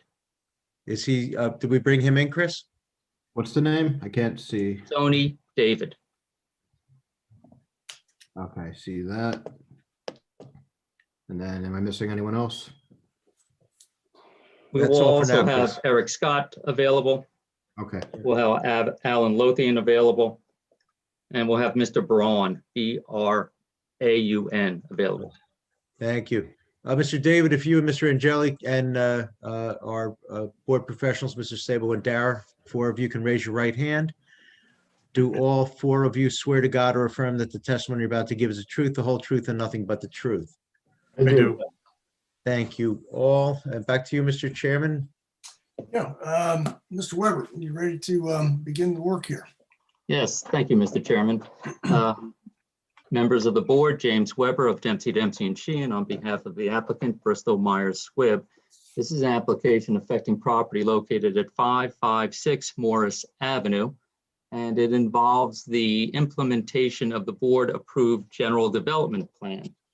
The board had previously approved the infill of Building S3, and Building S3, as you were looking at the campus and you came in off the driveway on Morris Avenue, it would be the building on the right. So it is the building that is the predominant feature of the campus as seen from Morris Avenue.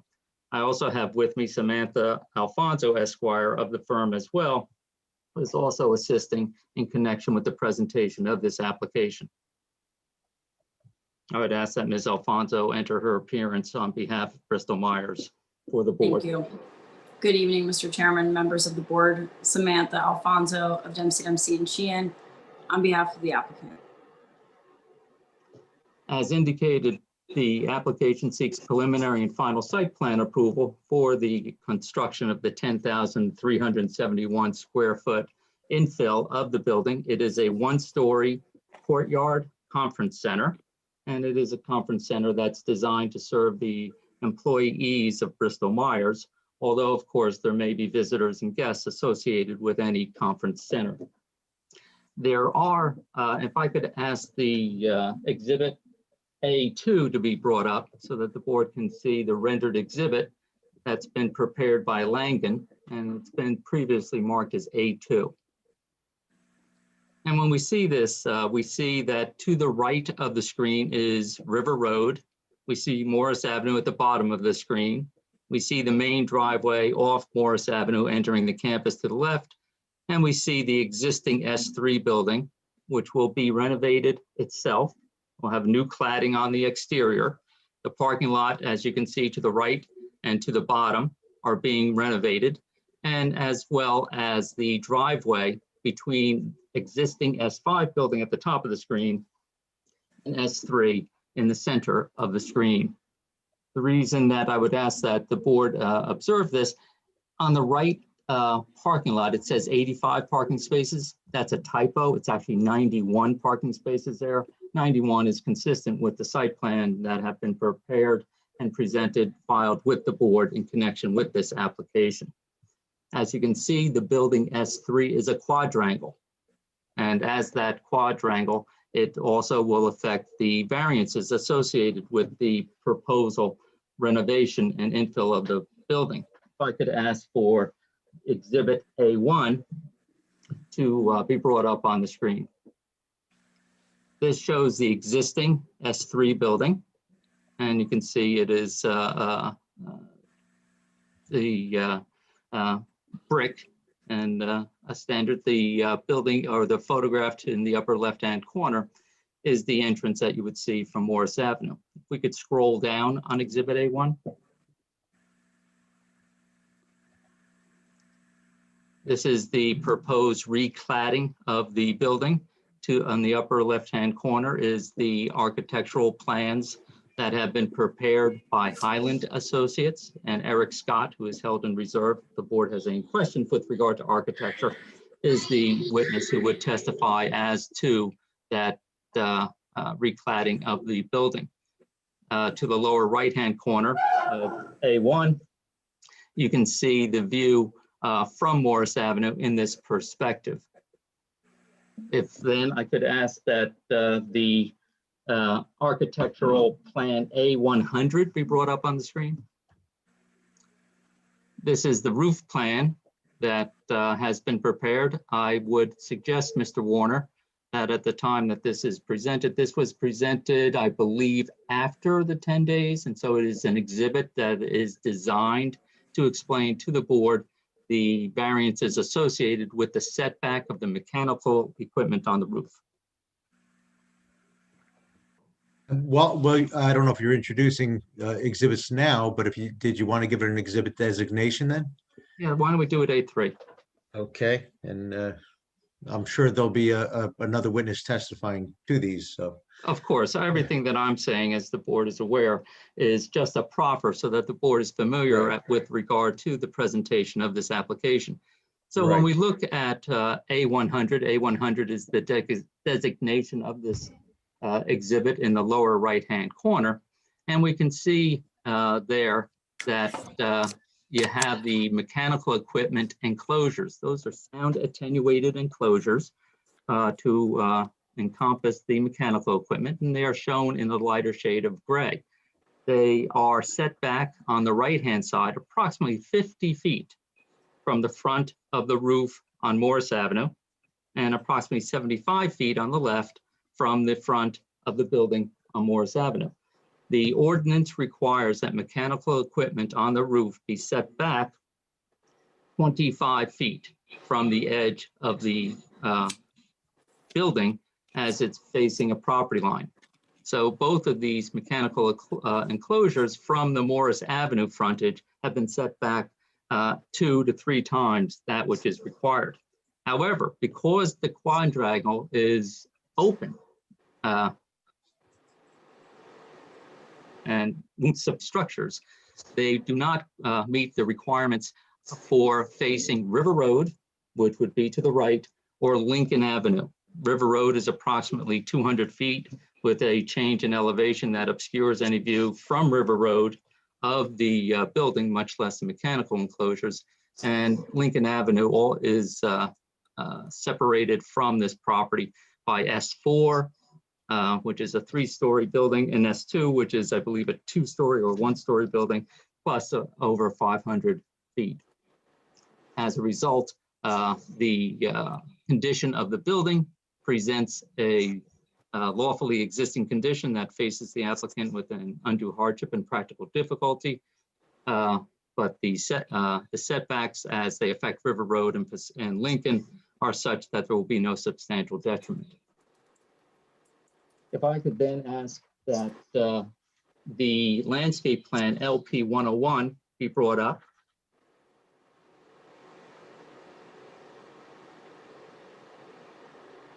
No, this is the plan for the guardhouse. All right, we'll skip to the guard. LL 101. It's LL 101, just. Right, that's fine. We'll go to LL 101. As the board may have seen from the supplemental memorandum, there is a request for the application to be amended to include a site plan request for the light poles that are associated with the relocation of the guardhouse. The relocation of the guardhouse was part of the GDP. It does not require site plan approval. However, the light poles themselves do require site plan approval. And so the 4 lights are included here on LL 101 and are submitted to the board for its review and approval. It should be noted that the spillage from the light at the driveway as it connects with Morris Avenue is at 0.3, 0.1 is what is permitted. And as a result, there is a variance associated with that spillage at the driveway entering and exiting the property at Morris Avenue. If we could then go to LP 101, which is the landscape plan prepared by Langen. By the way, if I may, Mr. Chairman, Mr. Weber, both LL 101 and LP 101, were they submitted more than 10 days in advance of this evening? LL 101 was not. LP 101 would have been, yes. Okay, and I don't want to mess up your flow, but I guess, do you want to mark LL 101, the one that was submitted within 10 days as an exhibit? Yes. So why don't we mark that one as A4? Good enough.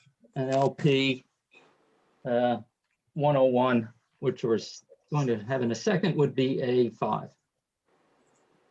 Okay. Thank you.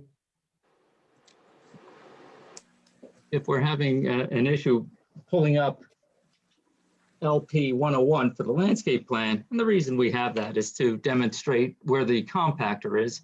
So if we go back to the Exhibit A2, which is the rendered plan prepared by Langen of Building S3, that'll suffice as well.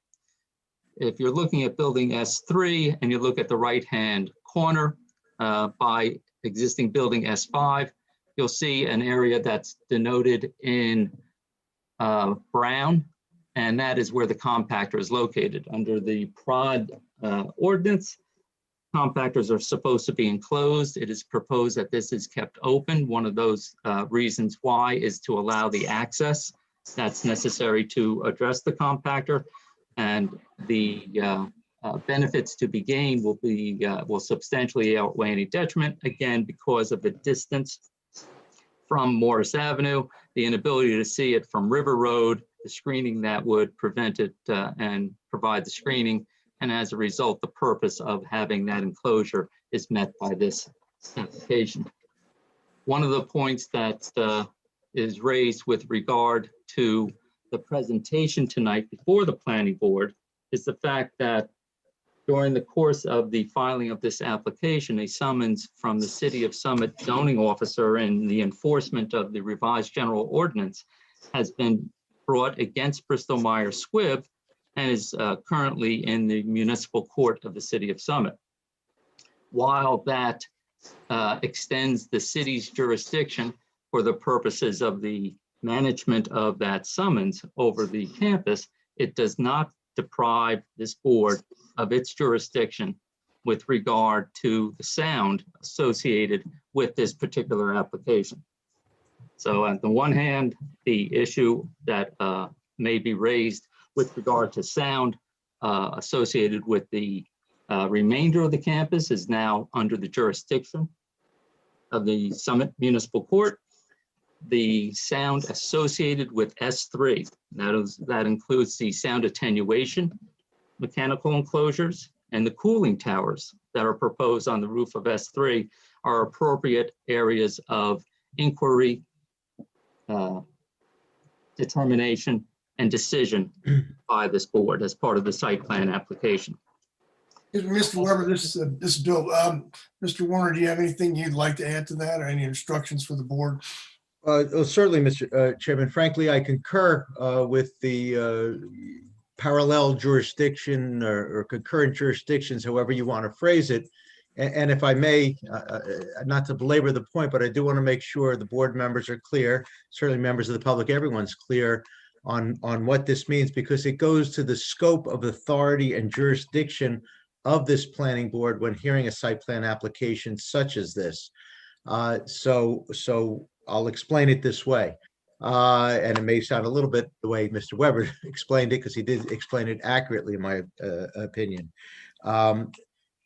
This board can impose conditions on any approval if there is an approval, as this board knows, but those conditions have to have a nexus, a direct relationship, and a reasonable relationship to the detriments associated with the proposed development. For example, here the addition is an infill addition into building S3. You can impose conditions, even noise-related conditions, based upon what additional noise may be occurring from the infill addition building S3. And perhaps some rooftop equipment, what have you. We'll hear testimony, whatever. But that is essentially the limit of your jurisdiction as a board when hearing an application for development to impose conditions. I would concur with Mr. Weber that the broader site-wide conditions or detriments, for example, noise beyond S3, what is proposed this evening, is not the jurisdiction of this board to address by way of conditions, because we would face an argument that that condition, if imposed, did not have a nexus to this proposed development of just a portion of building S3, but rather was broader and site-wide. However, we don't have to worry not, I guess I should say, because the governing body, the City of Summit at large, has jurisdiction, has already exercised jurisdiction by issuing a notice of violation and a summons hauling the applicant into court, literally, on a broader noise violation, as I understand it, and as I've seen it. So hopefully everybody understands we have a scope of authority, but it's limited noise-wise and otherwise to the building S3 that's being proposed to be developed or further developed this evening. We cannot go broader than that, but the city can, and that's where the city has jurisdiction under what we call the city's police powers, not under the zoning ordinances and the land development ordinances, the site plan and subdivision ordinances, but under the other general ordinances, the police powers. That's how I would do it in a few minutes. to make the distinction between the jurisdiction we have and the jurisdiction we don't. Mr. Weber, would you, for whatever it's worth, concur? I don't mean to say it's not worth anything. Concur Mr. with my explanation. Mr. Warren, Yes. Mr. Weber, we have a member of council, our council. Yes, we do, and I'm sorry, Mr. Chairman, thank Bill you. is here tonight, and she can give us a little bit of her thoughts and ideas on the broader situation. First, I wonder if I might ask our attorney, a board attorney, a question so that I understand the ruling correctly. Is that permitted at this time? Sure. So are you saying that we are not allowed to consider the prevailing conditions that exist now and in determining what the additional noise and how it may affect the surrounding community may be? For instance, if there is if normally there would be no noise and this addition would cause some noise that would not rise to a level of nuisance or rise to a level that is affecting the nearby property owners, that's one thing. But if the noise is already at a high level and then this additional noise causes the level to rise even higher, that may result in more mitigation being needed. So are you saying that we are not allowed to consider the existing conditions in terms of noise, and we have to consider them absolutely separately and only mitigation that affects this one addition, or can we consider the existing levels and what might push it over?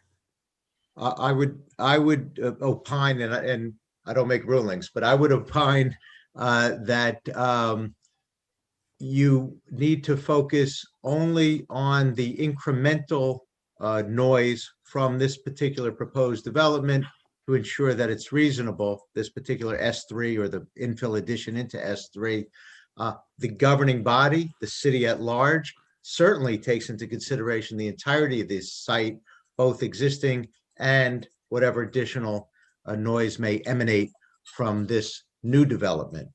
But the balance may be referred to, and I'm not a noise expert, an acoustics expert, but might be considered ambient, if you will, when compared to the proposed development, this additional S3 infill addition. I hope that clarifies. I think so, but that's a difficult problem. Okay, and then I just want to, for the board's enlightenment and for those members of public who are listening, I wanted to make everyone aware that the council has, at several of our council meetings recently, we have had members of the public who've come to speak to the council about issues regarding noise that is coming from the Bristol-Myers Squibb property. We are well aware that there is an issue with the noise on council, and the council has been addressing those ongoing issues of noise with the management at Bristol-Myers Squibb. Mayor Radis has been meeting with them. I believe there's some monitoring that's going on, and there is discussion about further steps that can be taken to alleviate this already ongoing problem.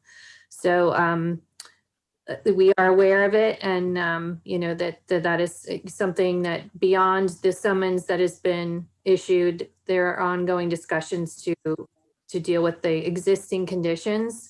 I guess my question was whether we can consider further mitigation because the incremental level may rise to a higher level than it would otherwise, given the current conditions.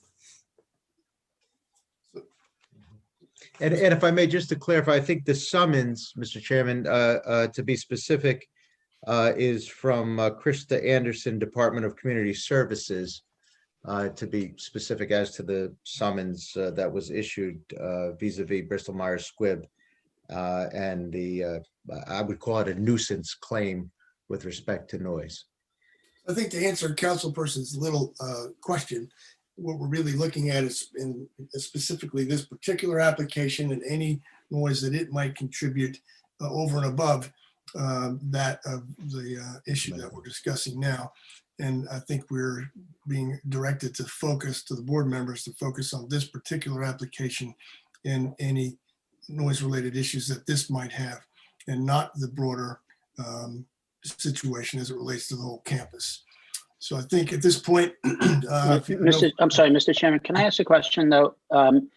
While I get what you're saying about we have to focus on this issue, are we sure that that the noise being created now is not in violation of any resolution or stipulation that the applicant has brought before the board in the past? And therefore, as a board, we need to consider that before we go forward on another matter. I mean, I'm not saying it is, but it also should be ruled out that it's not. Mr. Chairman, I can opine as to that inquiry with your permission and please Board do, Member yeah. Varela's position, Yes. permission. Even assuming arguendo that was, I'm not arguing, even assuming that were true, I don't know whether it is or it isn't. Even assuming that were true, that is handled by compliance, on post-resolution compliance. Again, that's handled by the city, by the zoning officer and other administrative professionals. So it would be beyond the jurisdiction of this board vis-a-vis this development application. Everyone is entitled to bring an application, notwithstanding that they may arguably not be in full compliance with a prior approval. Okay. All right. Thank you, Steve. All right, great. Well, Mr. Weber, I think we're back to you now after that. But it was Does helpful. anyone have any questions of me with regard to the proffer as to the submission of this application for the S3 Quadrangle Courtyard Conference Center? Mr. Chairman, Mr. Schmidt from Lindenberry McCormick has a hand raised. Mr. Warner, we have an attorney present from the public, is that right? Yeah, that's fine. My understanding is Mr. Schmidt maybe is representing a neighboring objector. So we could certainly recognize him with Mr. Weber if you have no objection. If No he has objection. a question or concern or comment he wishes to make based upon the proffers and opinions that were already offered, that's your discretion, Mr. Chairman. Mr. Weber, if you're okay with that, let's entertain his question. Well, I have no objection to him entering his appearance. As to whether or not I'm going to respond to his question depends on what the question is. Okay. All right, Mr. Schmidt, please.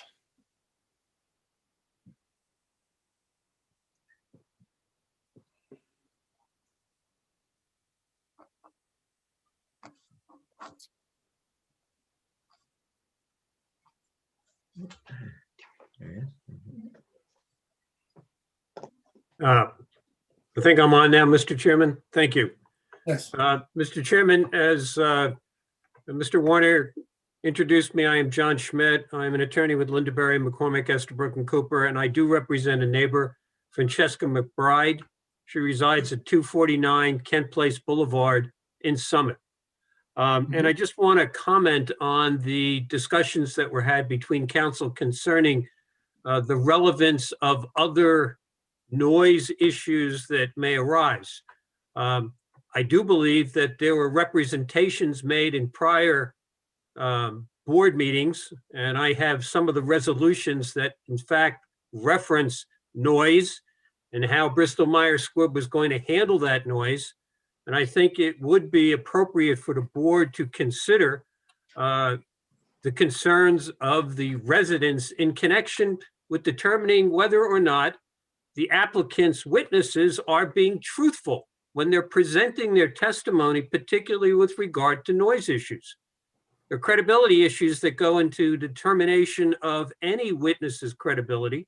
And part of that is based upon how he's testifying now with respect to how he testified in the past or how a representative of Bristol-Myers testified, and how in fact they have acted, notwithstanding the representations they made to the board to get prior approvals.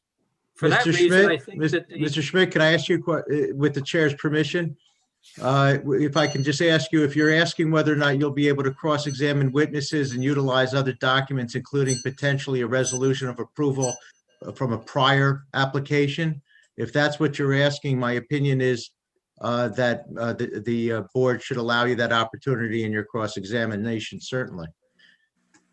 Does that alleviate your concern? Well, that and the public should be permitted to express their concerns about this again, because it goes to what was said in the past and how the board perceives the witness. Understood on cross-examination and/or comment. Mr. Weber, do you have any objection to my opinion to the board that they can entertain same? They can entertain same. I would remind the board that the focus should be on the S3 building, that the City of Summit has chosen to manage the other sound issues by moving into municipal court of the City of Summit.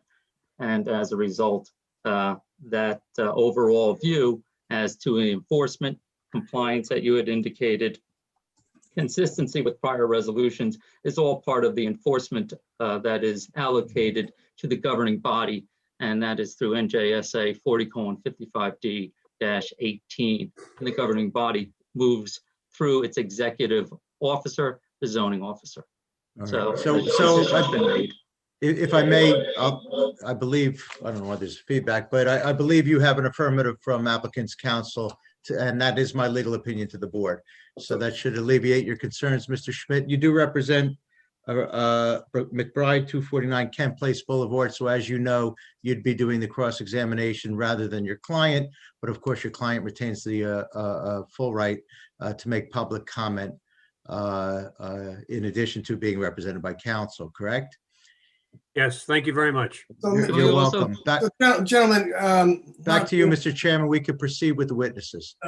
Not being a lawyer here and not wanting this to turn into a he said, she said for hours. We're talking about cross-examination on the witnesses and on the testimony, not public opinion on the fact that we've been hearing this noise for years. I guess I want to be clear to the public and to the board that this is not going to be a forum for those sorts of comments going forward. We have an application that we're reviewing and one we want to approve, and that's the business we have at hand tonight, and that's sort of the way I feel about it. Any other thoughts from any of the lawyers on the call here? That's fine, Mr. Chairman. The legal opinion is as to cross-examination, but we're not going beyond the scope of this application. Okay, and I think Mr. Schmidt and Mr. Weber understand that. So I think we can proceed with testimony. All right, very good. Mr. Weber, thank you. I would ask that Janos Angeli be called to the stand to be sworn in to give testimony in this matter. Actually, well, no stand, but Mr. Angeli and your other witness, Mr. David, already were sworn in. So you can proceed with Mr. Angeli. Mr. Angeli, who could you identify who the property owner is and who's the applicant? Sure. The property owner is Bristol Myers Squibb. The applicant is Bristol Myers Squibb, and the title of 556 Morris Ave is Summit West Celgene LLC. And you're authorized to testify on behalf of Bristol Myers? That's correct. What's the purpose of the application? The purpose of the application is the creation of an S3 Courtyard Conferencing Center intended for the existing employees of the facility and limited visitors. It's to construct and infill the quadrangle building S3's courtyard. At the same time, at least the building is a half-century old building, and we wish to renovate it and bring it up to modern standards and amenities. And could I draw your attention to what's been marked as A2? And if we could bring that up on the screen so you can review it.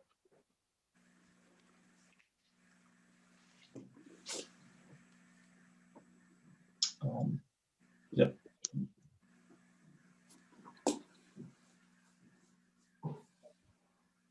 Mr. Angeli, I had indicated that on the right-hand side, in terms of the number of parking spaces, it's actually 91, not 85. Is that correct? That's correct. And would you describe for the board the existing building and then describe what is proposed? The existing building is a building that when the site was purchased from previous owners was abandoned. It was not used as seen. The area where it says proposed one-story infill of 10,371 square feet is actually an interior courtyard. We're proposing to to fill in this existing interior courtyard and construct a conferencing center where the infill is with breakout rooms around the perimeter, and bring the building up to aesthetically to what we would like to see the site campus look like. And then perhaps you could describe what's going on with the parking lots and the drive, and the fact that you're maintaining the same number of parking spaces as currently exists there. You're just reorienting them. That's correct. We are looking for net zero parking spaces based upon the numerical values we have for the spaces here. We're just realigning it for easier flow around the building. I had identified the compactor as up on the upper right corner of the existing building in a light tan area. Is that accurate? That is accurate, yes. And in terms of describing what is proposed, now that we've seen the rendered exhibit indicating what's existing, perhaps we can go to the A101, the Highland Associates floor plan.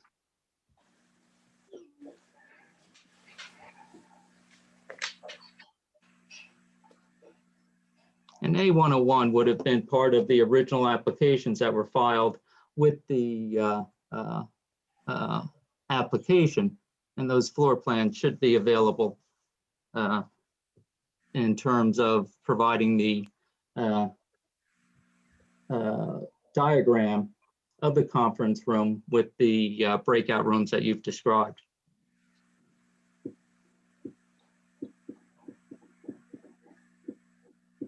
Yes.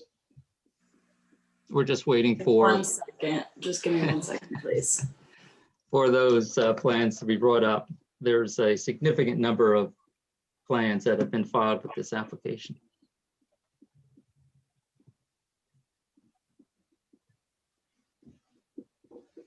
So much so that the Forester rolled over a bit. Yeah, recycling stopped coming to my house, just so you know.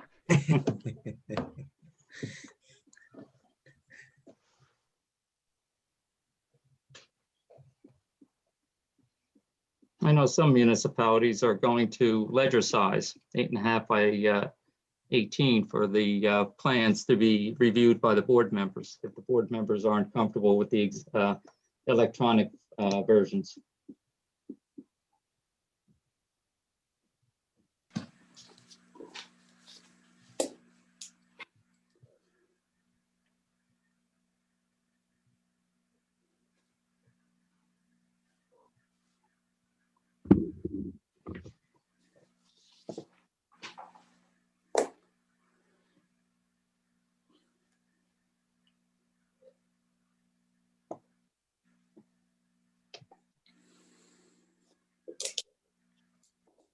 I do know, Chris Nicola, that it is part of the plans that are shown up in the application documents on the website. I don't know if that would assist in isolating it for the board.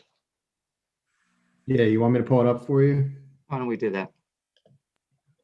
What's it in, the updated site plan or your? I think it would be the architectural plans. It may be the updated architecturals, but you've isolated it. So there's the first floor plan. Mr. Angeli, if I could draw your attention, and would you orient the board as to where the front of the building is, where Morris Avenue is with regard to this River Road, and how it would operate in terms of what's proposed? Absolutely. So Morris Avenue is located on the bottom of the screen, and River Road is located on the right-hand side where it says Highland Associates and so forth. So if you come up the front set of steps, you go through a vestibule area, you go through a straight security checkpoint, and then you have your infilled area, which is broken out into, based on how it's set up, it could be one large conference room, or as this drawing is depicting it, a divisible 4-room actual conferencing area.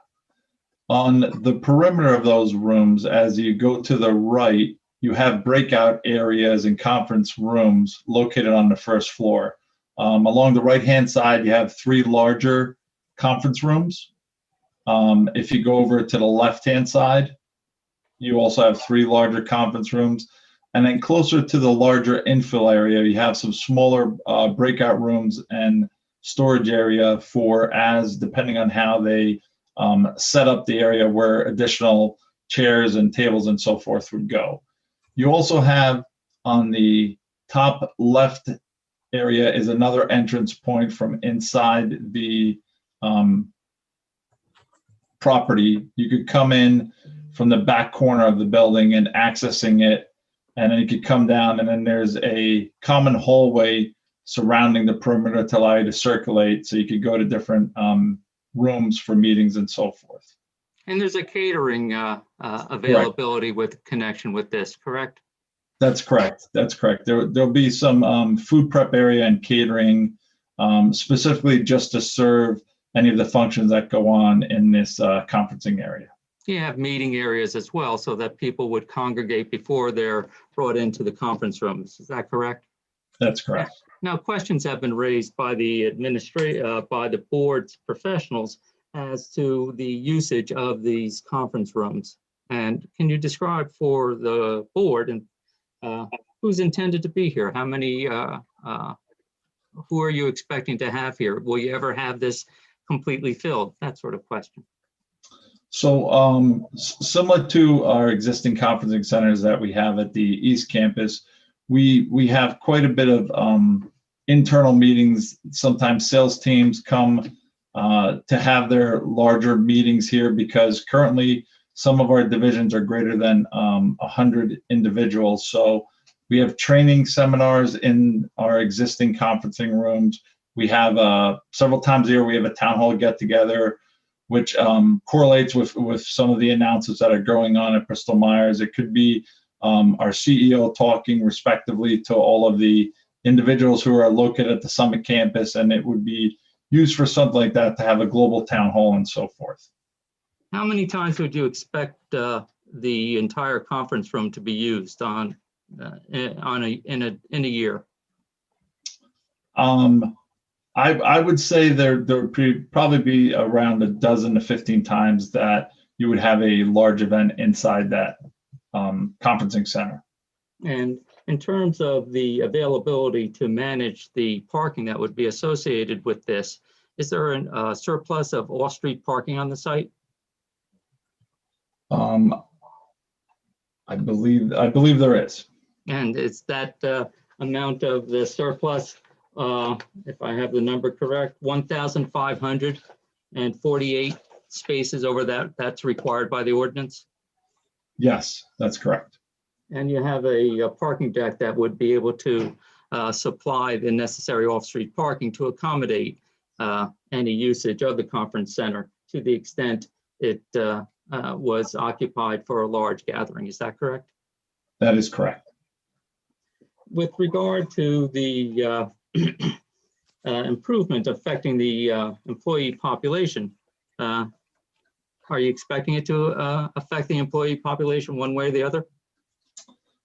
Currently, based on our badging and reports and so forth, we have had not an increase in site population. Approximately with the construction of S3, and we would be looking to have approximately 226 people that could take occupancy of the second and third floor of this building. But based on our GDP that we submitted, we had approximately accounted for approximately 1,966 employees assigned to this site. But based on our badge and out report, we've only been seeing pre-COVID anywhere between 1,100 and 1,300 employees coming to the site. Because a lot of individuals could be commuting to other sites or doing sales trips and so forth. So based on all these numbers, I'd have to say we would not see a drastic increase to site population. Now, one of the points that's been made with regard to this S3 application is that we haven't touched upon what the campus is devoted to. Would you remind the board what the campus is devoted to? Yes. So on our previously submitted GDP, we actually stated that we were going to have approximately 2,967 employees on campus. So 2,967 employees on campus.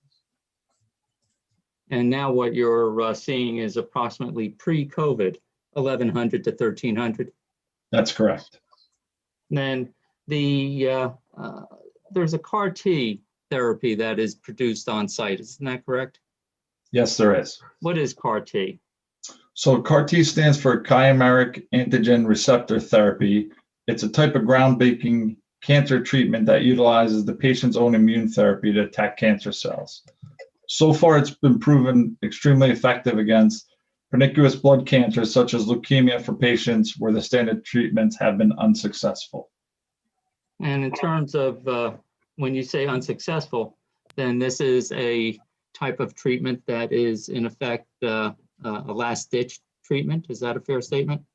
That is correct. This is their final opportunity. And have you had a chance to review the administrative reports? So when I say the administrative reports, we've had two sets. We had the original administrative reports, and then with the submission of the additional documentation, we have revised administrative reports, and those are denoted by the front page indicating revised plans 1/28/21. Have you had a chance to review those administrative comments? Yes, I have. Okay, and subject to the comments of your engineers and architects, are you willing to comply with regard to those comments? Yes, I am. With regard to the rooftop, let's talk about the mechanical equipment and the cooling towers that are on the roof. So if we could pull up the exhibit again, showing the building S3 improvements with the gray for the architectural, and that would be A100. So it'd be A100, and I believe A100 may have been marked as A3. Yes, thank you. If you can, Mr. Angeli, I've indicated that the gray areas are the mechanical enclosures. I've also indicated that those are sound attenuated. Would you describe what exactly those mechanical enclosures are and whether or not they actually are sound attenuated? Yes, I can. Those are actually sound attenuated enclosures that are they're fully enclosed, and they have actually sound abatement material within the walls to restrict any noise from coming out of it. It's almost like a trailer with equipment inside it. Now there's a dashed line that runs horizontal across this exhibit. Is that the 25-foot setback that's required by ordinance for mechanical equipment to be set back? I believe it is. I'm having a hard time seeing it, but yes. Okay. And with regard to the mechanical enclosure on the right, is that set back approximately 50 feet? Yes, it is. And the one that's on the left is set back approximately 74 feet from Morris Avenue? That is correct. However, the mechanical enclosures are not set back 25 feet from the side of the building facing River Road, nor are they set back 25 feet from the side of the building facing Lincoln Avenue. Is it the fact that you have a quadrangle with an open courtyard that inhibits the extent to which you can comply with the ordinance because of this lawfully existing structure? That is correct. Now the cooling towers, where are the cooling towers? If you could zoom in a little bit, my apologies. The cooling towers, would those be the two rectangles that are shown in a light color between the two mechanical enclosures on the south wing of the quadrangle? Yes. Now I'm calling these cooling towers, and when we were talking with S16, you had chillers on top of S16, didn't you? If you recall that?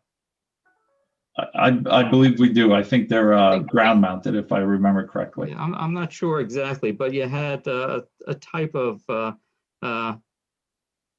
temperature control device, and I've been corrected by you and by your assistance because I call these chillers, but what's the difference between a chiller and a cooler? These cooling towers actually are they have water which cascades down through the interior of it as a mechanical fan pulls air up through the interior of it to dissipate the heat. The chillers are different because they actually have mechanical components interior and convert liquid refrigerant into gas and use latent cooling to provide the cooling mechanism to keep buildings cold. And which one's quieter? Repeat. Which one is quieter, Mr. Angeli? A cooling tower. And are you now presenting cooling towers? When you talk about the type that you're going to buy, where do you buy them from? So as we move through design, we always go to and design around reputable companies, and the ones we always list in our choices are the biggest state-of-the-art equipment manufacturers, such as a Marley Cooling Tower or an Ovapco or something to that extent. We further look at making sure that they are energy efficient, and also that as part of our design, they conform to the requirements of not just the building, but our building codes and any ordinances that we have to adhere to.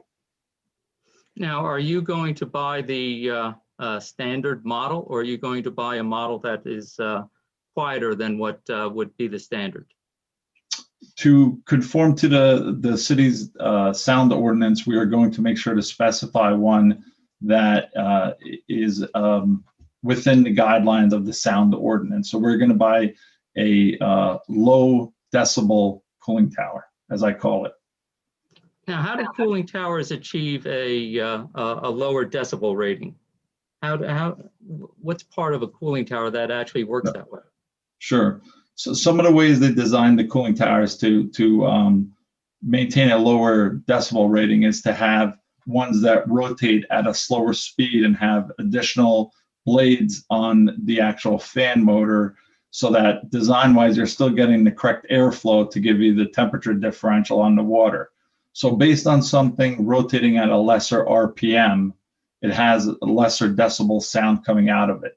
It's almost similar to if you have an old style fan going from low, medium to high, running at a lower speed, the pitch and actual decibel rating is lower. Now, if the board were to approve this application, would you agree to a condition of approval that would memorialize the testimony that you just provided, recognizing, Mr. Angeli, that the conditions would then be enforceable by the administrative arm of the City of Summit's municipal land use law, and that would be the zoning officer? Are you willing to agree to propose a condition to reflect what you've just testified to? Yes. If I can then refer back to the Exhibit A2, which is the rendered site plan, so we can talk about lighting. And I would ask that you increase the view so that if we can zoom in on these. And if we can zoom in a little bit further. Thank you. What the board, now, Mr. Angeli, we have here the poles that are presented for the consideration by the board and the lights that are presented. And we see that there's bollard type fixtures and concrete sidewalk, and then you have other light fixtures. And those are highlighted around the building in a very fine yellow. Can you describe why those around the building are in a yellow? And the other remaining lights, even though they look somewhat yellow, as you scroll all the way in closer, you'll see that those are just black and white. Yes.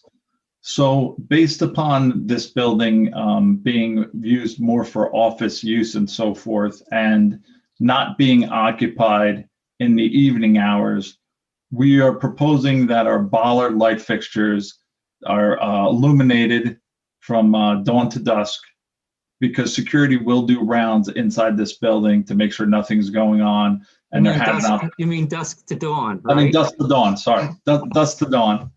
To make sure that our security guards that are on campus 24/7 could walk to the site, walk the perimeter of the building and so forth, and be able to make sure nothing's going on inside the building and have a safe means of walking the sidewalk. And then if we can zoom in a little bit more on the parking lot to the right and see if we can't get rid of that shadow. So if we can scroll to the right of A2 and then zoom in. So even though those light fixtures look as though they're yellow, when you look at the paper copy, they actually are black and white. So can we scroll in further and see whether or not the video monitor or the electronic copies reflect that which is in the paper? A little bit more. And I'm not seeing the distinction. I do see the yellow on the left, but the lights that are on the parking lot islands, I understand that those will be motion sensors. Is that correct? Yes, these lights would be dimmable and go to a low setting intensity. And as someone approaches, they'll become fully, they'll ramp up to intensification. And then if we look at the parking lot that is to the north of the building or in front of the building, so if we could scroll to the left and down, we see that those light poles there, those also, I understand, are going to be motion sensitive and will dim only to re-illuminate upon the approach of a pedestrian or a car. Is that correct? That is correct.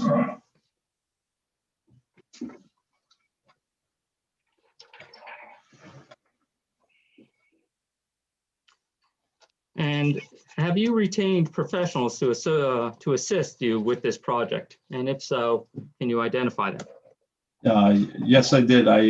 We have retained Sonny David from Langen, and we have also retained Eric Scott, who's the architect of record representing Highland and Associates. And we also have Alan Lothan with the traffic department over at Langen. I have nothing further, Mr. Chairman.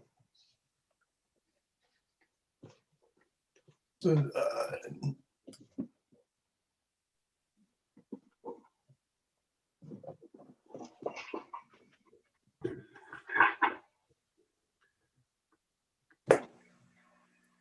Bill, I think you're on mute.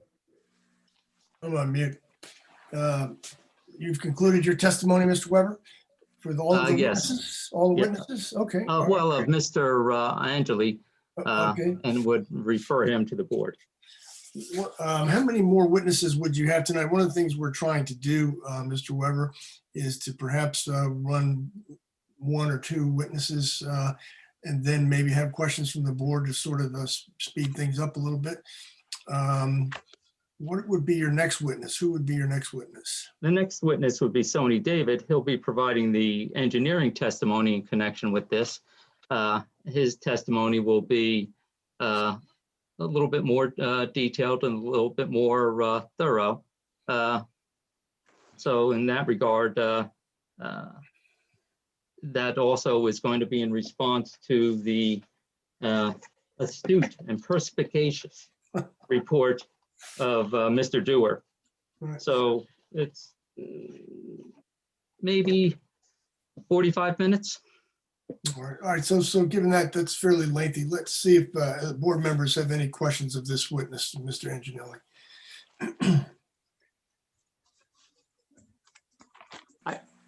Yep, Mr. Chairman, I have one. Hello, Janos. You're recladding the building and you're also filling in the courtyard. Are there any other substantial changes to the building? The actual footprint of the building is going to stay the same. We are going to do some interior demolition because just to abide by our BMS standards of a workplace standard for the offices and so forth. But outside of that, those modifications, aesthetically, interior and exterior, If I can follow up on that, Mr. Brinkerhoff and Mr. Angeli, Yes. you are adding a bit of a bump out by the loading dock, and you're replacing canopies over the existing entrance for the employees at the rear and over the front, correct? That's correct. Yes. Any other board members have questions for this witness? I just did, and if I could have Mr. Warner opine, as the municipal housing liaison, where non-residential development fees are required, do I have to mention that? Is it just because it would come in, legal? Do you know what I'm saying? Is it something I would have? It's going to be a condition of any approval, regardless. And we spell it out as opposed to simply say you're required to do everything that you're supposed to be required to do. So that will be included. Okay, thank you. Thank you. Other board member questions for this witness? Any questions with regard from our board professionals of this witness? Nothing at this time. Mr. Dorr, Mr. Zebo, or Mr. Warner? Nothing at this time. Thank you, Mr. All right, Chairman. any members of Nothing, the Mr. public? Chairman. Any members of the public have questions of this witness? Mr. Nicola, do you see anyone? Yeah, Mr. Chairman, first, Mr. Schmidt has his hand raised.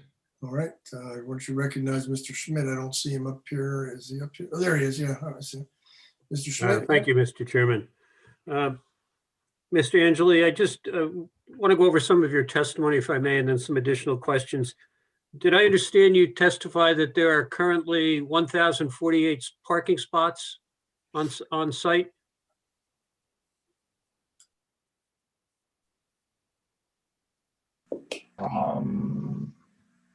Overall, or Overall. no, there's actually greater than 1,048 parking spots on site. How many parking spots are on site?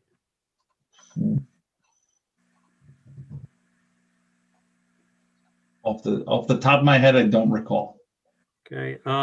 We do have available Sony David, who's the engineer. He'll be able to answer that question.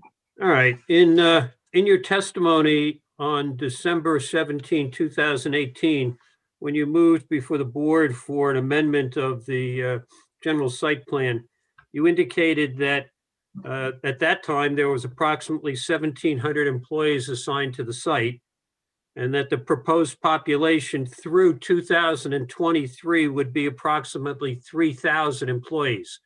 Is that still an accurate prediction? Yes, it is. We did propose 2967, rounded up 3,000 employees. Yes. Okay, and that's by 2023. Now, if this conference center is up and operating, let's say you had a full house, so to speak, how many additional employees would be coming into this conference center to participate in a full house conference of salespersons or other people? It really is dependent on which department, because it could be existing people from the existing headcount on the existing Summit West campus. Just all of them coming together to have a larger meeting. Will you have sufficient parking to accommodate not only the 3,000 employees, but additional employees you may be bringing in for these conferences? I would have to defer to Sony David on that one. So you're not aware of the answer. One speaker. What council is looking for is to address the future. When those 3,000 employees are proposed pursuant to the GDP, that also involves any number of additional new buildings that would be proposed consistent with that GDP. So it's the fact right now is by the 226 employees that are proposed with regard to the S3 building, we're still well under the 3,000 that is anticipated if the GDP is implemented by Bristol-Myers going forward. Then at that point, we would see those number of employees. And at that point, it would be appropriate to have the understanding as to whether or not there was sufficient parking on site to accommodate all of these employees. It should be With all due recognized that the testimony that Mr. Schmidt had alluded to is that there's an excess now of 1,548 parking spaces over that which is required by ordinance.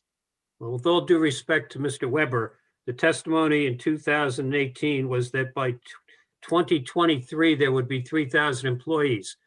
I don't anticipate that within 2 years, they're going to put up sufficient buildings or before this board and get approvals. So I'm just relying on the testimony that was given. Mr. And I Chairman, if I appreciate- could interject, Mr. Chairman, I don't believe, I suspect you'll agree that it's not appropriate for council to go back and forth. Mr. Schmidt should ask his questions of the witness. Mr. Weber will have an opportunity on redirect or later. And so we can move this along rather than going back and forth between the attorneys, says an attorney himself. Would that be okay, Mr. Chairman? That's fine with me. I'm not sure Okay. I understand the line of questioning at this point anyway. So please go ahead. Mr. Angeli, in connection with the hearing on December 17, 2018, did you indicate to the board in paragraph 14 that Celgene's application to amend the general development plan would include conducting sound monitoring and dust control during the construction, demolition of buildings and reconstruction of buildings in accordance with the changed general land use plan, general development plan? Yes. And has the applicant, has Celgene, now Bristol Myers Squibb, engaged in such sound monitoring? During our demolition projects, yes, we did. How about during the general operation projects? If I can, this is now moving into the jurisdiction for the enforcement of the sound on the campus in the municipal court. So we're moving off the S3 application, and now we're going into setting the criteria and the documentation testimony with regard to the overall campus. And I would have to ask Mr. Angeli, if advised by the chair and the attorney, to defer on that questioning since it is in the municipal court. Mr. Warner. Mr. Schmidt, do you have any response to that objection to the line of questioning? Well, again, I think it goes to the credibility of the witness in the sense that they made certain representations in connection with prior applications to this board to obtain approvals for the general development plan. And now they're saying, well, we don't have to talk about what we had said we were going to do before because it's before a different forum. I understand the argument. Mr. Weber, are you saying that that you're directing your client not to answer because of a pending a pending municipal proceeding? Correct. Okay, Mr. Schmidt, there are other ways of addressing the credibility of the witness based upon the testimony that he's provided this evening. But if there's a pending municipal prosecution, Mr. Weber, direction to his client must be adhered to. Okay. Is my opinion to the board, assuming I don't hear otherwise, that's the ruling of the board.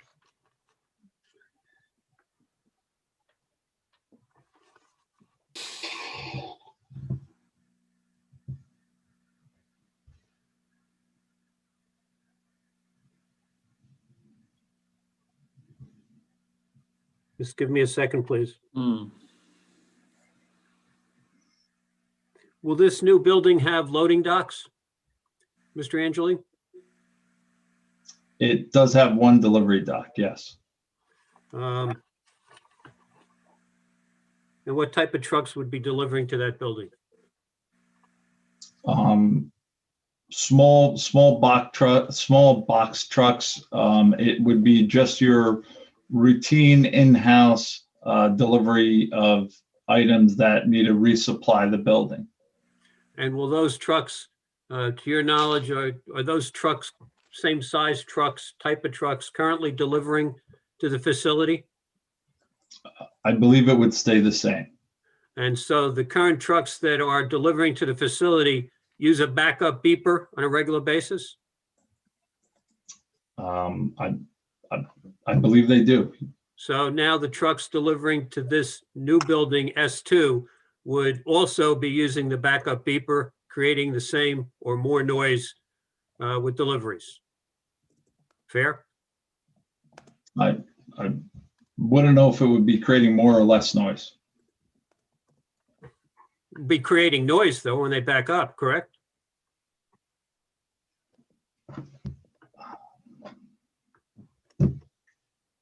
I would assume if it has a backup alarm, it would be beeping when it's backing up. Does that building currently have a loading dock, S2? Building S2? It's building S3, and yes, it does. And the trucks delivering there currently? Same type of trucks? Yes, we only have one style of truck.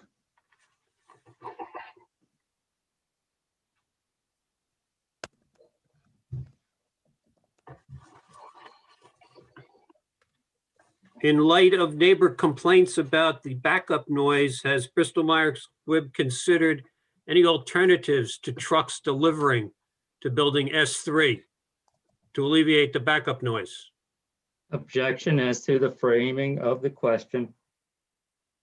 If he poses it simply as to whether or not you can have trucks without the beepers making deliveries, I would ask that Mr. Angeli respond to that question. It's so changed.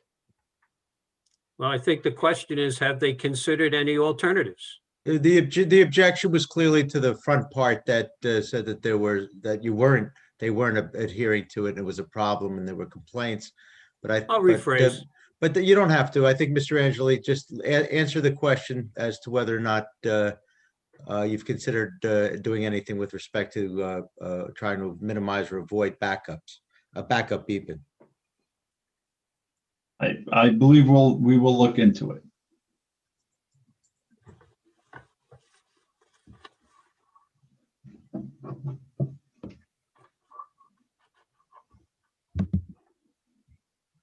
How close is S3 to the residential properties surrounding the campus?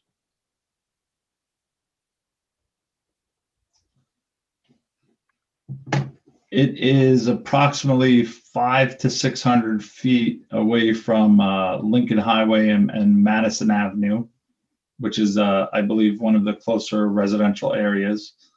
On the right-hand side of it is River Road, where there is no residence. And I believe possibly across the street on Morris Ave, there might be some residents above the strip mall. Does Bristol Myers Squibb impose any type of time restraints on trucks delivering to its facility?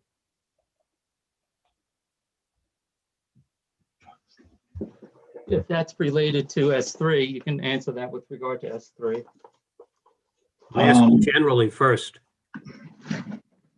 I honestly don't know what the delivery schedule is for trucks to the campus. I haven't been on campus since March of 2020. Well, how about since prior to March of 2020? Were there any time limits on deliveries that were being imposed by the company? If it again relates to S3, you can answer it to S3. If you don't have the answer, Mr. Angeli, then we'll have a witness who will be able to provide that information. I don't recall specifically deliveries for S3. How about for the remainder of the campus?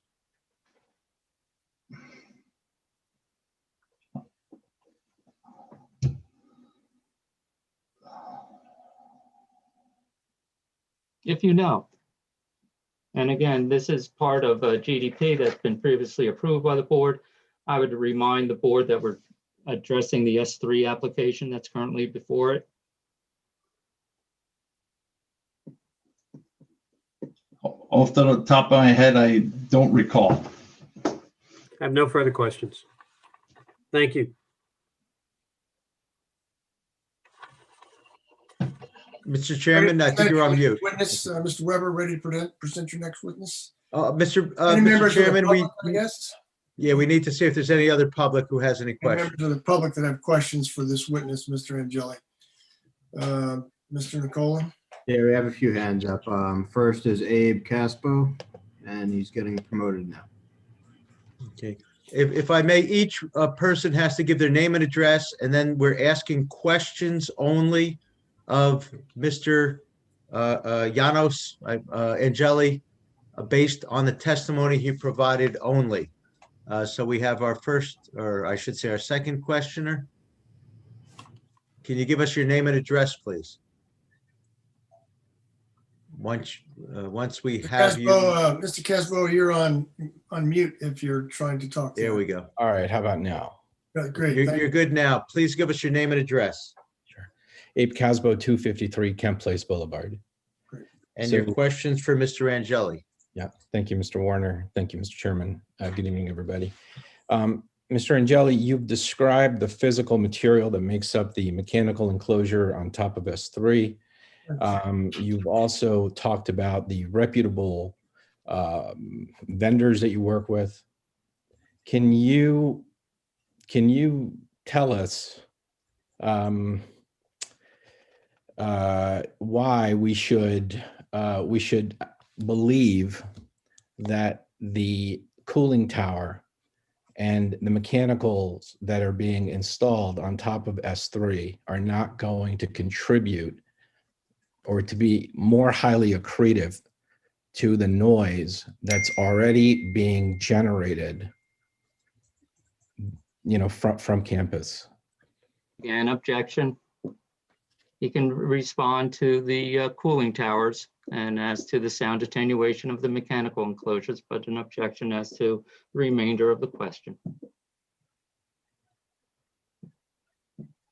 So when we go out for design, we get actually a vendor to submit some specifications that are reviewed by our architect to make sure that it conforms to not only the UCC, which is the Unified Construction Code, but also to make sure that it will adhere to the ordinances that Summit has, that our design takes into consideration. Okay.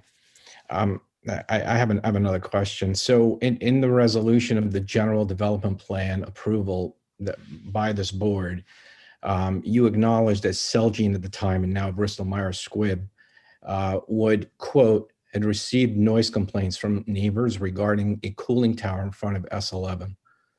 Again, objection as to the scope beyond the S3 application. But this is part of the. Mr. Chairman, he should be. Excuse me, one speaker. Go ahead, Mr. Warner. Mr. Casbo, you may want to wait a minute because I'm going to opine that the board should allow the question. Okay. So, Mr. Angeli, can you answer? Well, did you finish the question, Mr. Casbo? Oh, no, I didn't. I did not. Please finish the question. Okay. If I could just restate it, in the resolution of the general development plan approval by this board, you acknowledge that Celgene at the time would, and I quote, receive noise complaints from neighbors regarding a cooling tower in front of S11. Mr. Angeli represented that the applicant would comply and be bound by the development regulations and revised general ordinances of the city, including those ordinances that apply to the noise and the noise that's located at residential boundaries. Mr. Angeli, can you tell me if you believe that Celgene, now Bristol Myers Squibb, has abided or is abiding by the noise ordinances? So other than the sound. Again, Mr. Warner, that is not something that, given the pendency of the municipal court proceeding, that I would allow Mr. Angeli to respond to. I would allow him to respond to what was done with regard to the chiller behind S11 and comment as to how that was managed. But other than that, I cannot let him respond to that. And if I could, I would opine, Mr. Chairman, that objection should be sustained, and that Mr. Casbo that Mr. Angeli can answer the question as posed by Mr. Weber, which was a part of Mr. Casbo's question. So again, go ahead, Mr. Angeli. I was going to say, you had dealt with a chiller that was behind S11 that was the subject of concerns by Mr. McBride. And what did Celgene do in connection with those? So what we did in reference to the cooling towers behind S11 was we actually spent over $487,000 to take the cooling tower apart, add additional fan blades on it, change out the gearbox, add some water dampening sponges to the bottom of it, put it all back together, and then take before and after readings because of the complaint from Mr. McBride of a noise coming from that vicinity.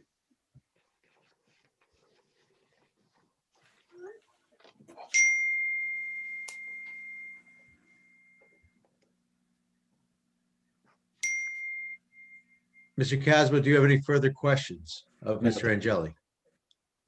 No, thank you.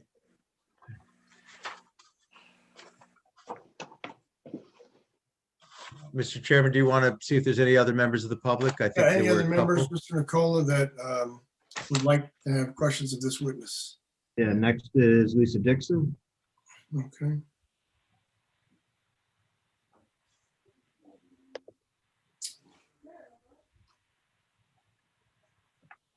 Hi, Ms. Dixon, are you there? I am. Yes, hi. Okay, These are questions for Mr. Angeli tonight. If you could give us your name and address, please. I do. It's Spell your Lisa, last name. Lisa Dixon, 69 Madison Avenue. Great, thank you. Okay, so for the existing, you were talking about these enclosures that will go around these mechanical units.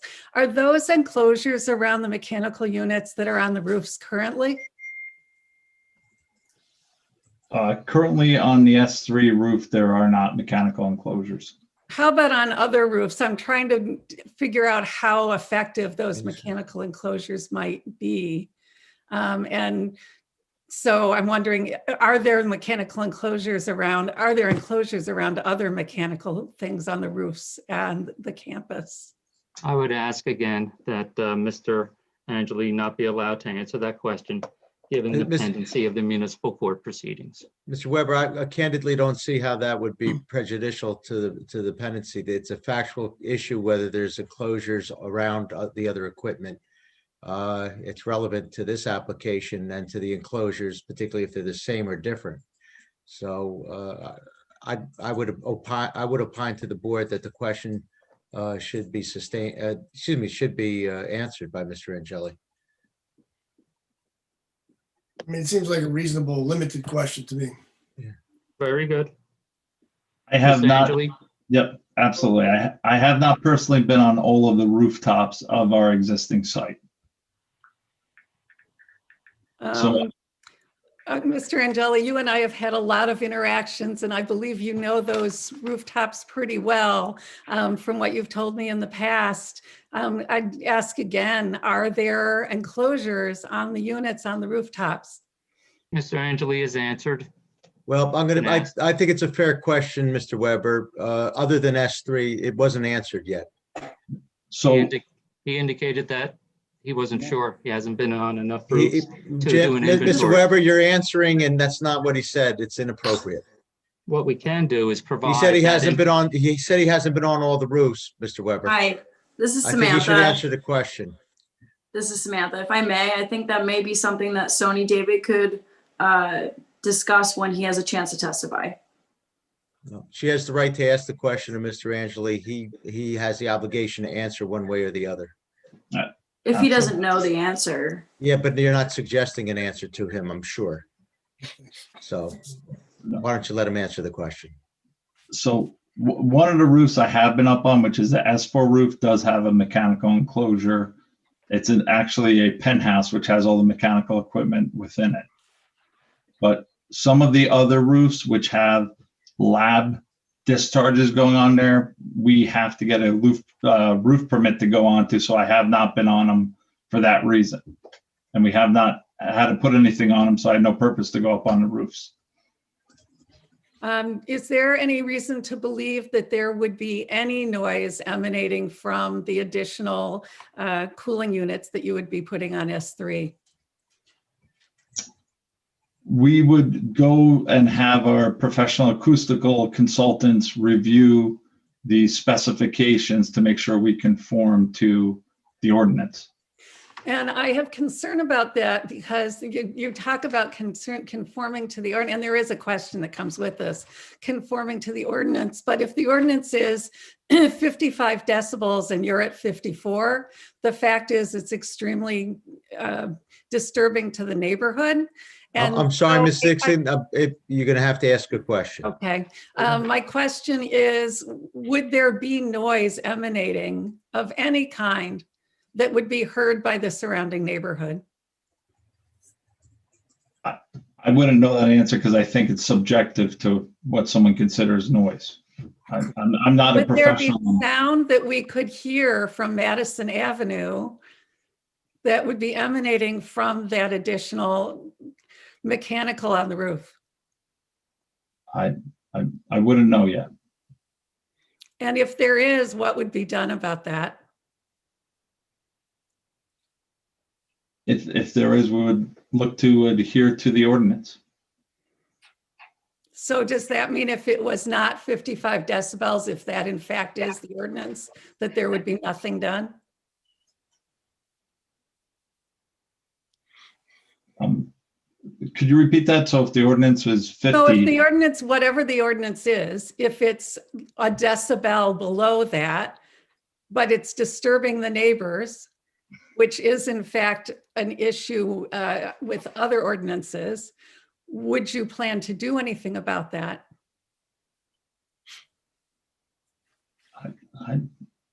I would have to speak to my management to find out. I can't answer that one question. Okay. Would there be the additional lighting that you're talking about? Would that be visible to the surrounding community in any way? Having the parking lights on, I believe you would see them if you're on Morris Ave. And have there been any studies to see, as you are aware, I've had those shine directly into my home and other opportunities. Have there been any studies to ensure that they would not be shining into people's homes? Yes, I there can would ask you be. the statement ahead of time, but answer the second half. The second half is yes, there would be photometric analysis of where the light is going. And if the light is coming into people's homes, what would be done? We would look to rectify it. What does that mean, you would look to rectify it? We would look to make sure it does not go in anyone's home. And what does that mean? Does that mean it would be taken care of, or that you would look to take care of it? We would take care of it. Okay. As far as the noise going from the beeping on the loading dock, how would you ensure that that's only between the legal hours for noise?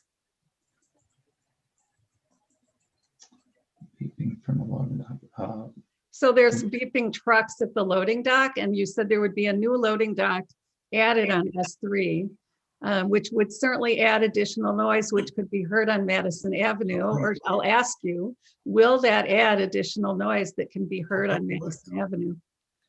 So as I stated, we actually have a loading dock on S3, and we're actually relocating it from its location to the corner where the compactor is. So we're not adding an additional loading dock to the actual building.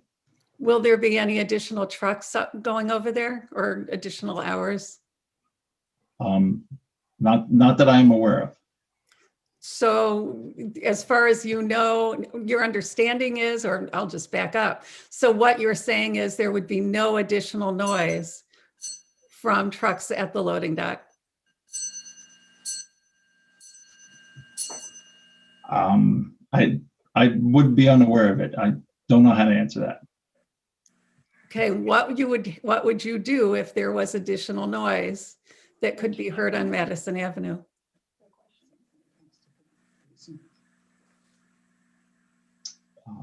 We would look into it and investigate it. And I know that Mr. Weber isn't going to like this question, but I'm going to put it out there anyway. In 2018, the planning board allowed, when Mr. Angeli said that we will investigate ways to keep the chillers quiet, but nothing actually was done until after they had been put in, and there were lots of complaints by the neighborhood that they were very loud. And then later that was taken care of. So we will investigate does not say we will make sure it doesn't happen. How will you make sure that it doesn't happen? Objection to the opening statement, but to the extent that Mr. Angeli can answer questions with regard to addressing noise with regard to S3, no objection to him answering that. We would make sure that the specifications we're installing equipment on conform to the city ordinance on noise. And again, if they are still bothersome to the neighborhood, but maybe under the city ordinance, what will you do? So if it's conforming to the ordinance, what would I do? Is that what you're asking? There's multiple ordinances and some are disturbing the peace. Others are the decibels. They do disturb the peace. They currently do, and I'll strike that. Beeping does disturb the peace. So if there is beeping that could be heard on Madison Avenue, what would you do? We would look into what the complaint is and investigate. And once you've investigated, what would you do? It depends on what we find. Would you eliminate the noise?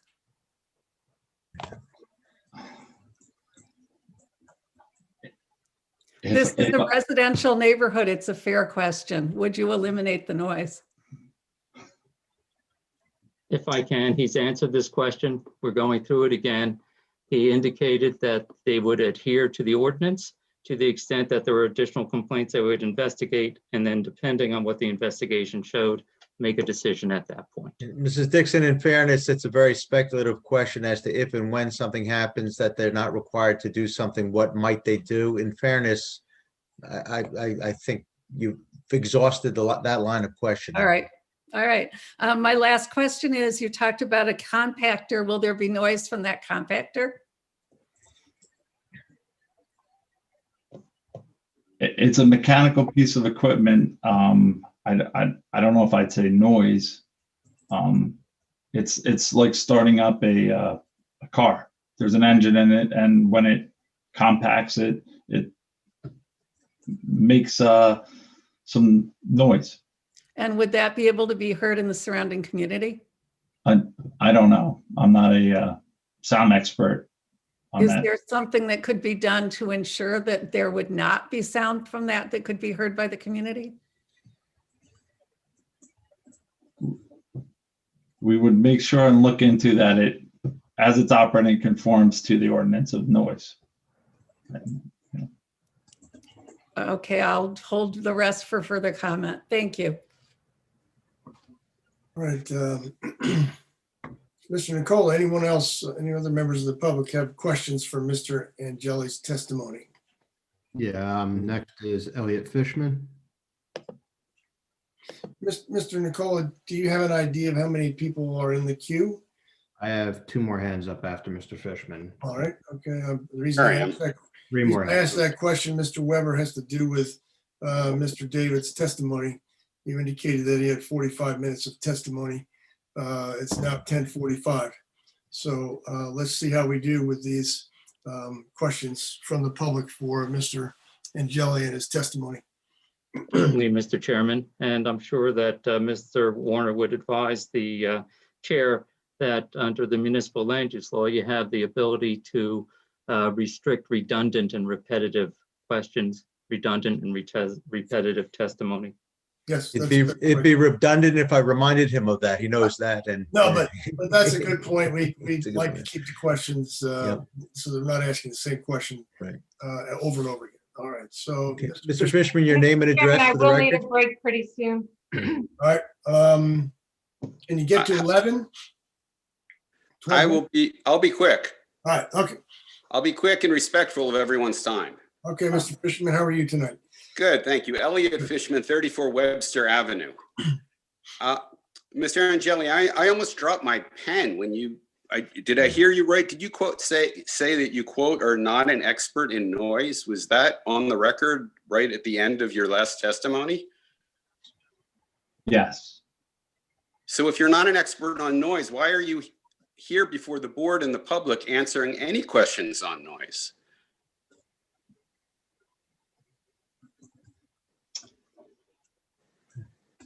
I think it's an opportunity for the neighbors to ask us questions based on what we're doing at the campus.